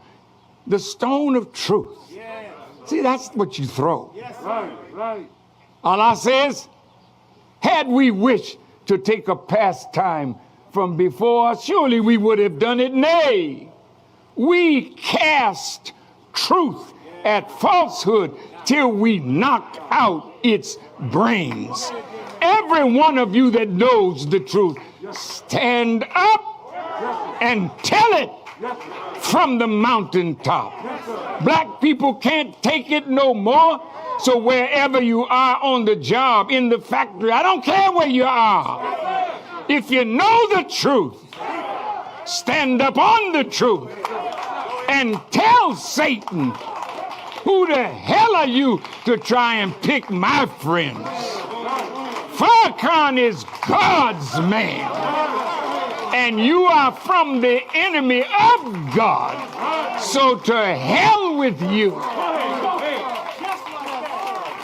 Stand up on it like a man.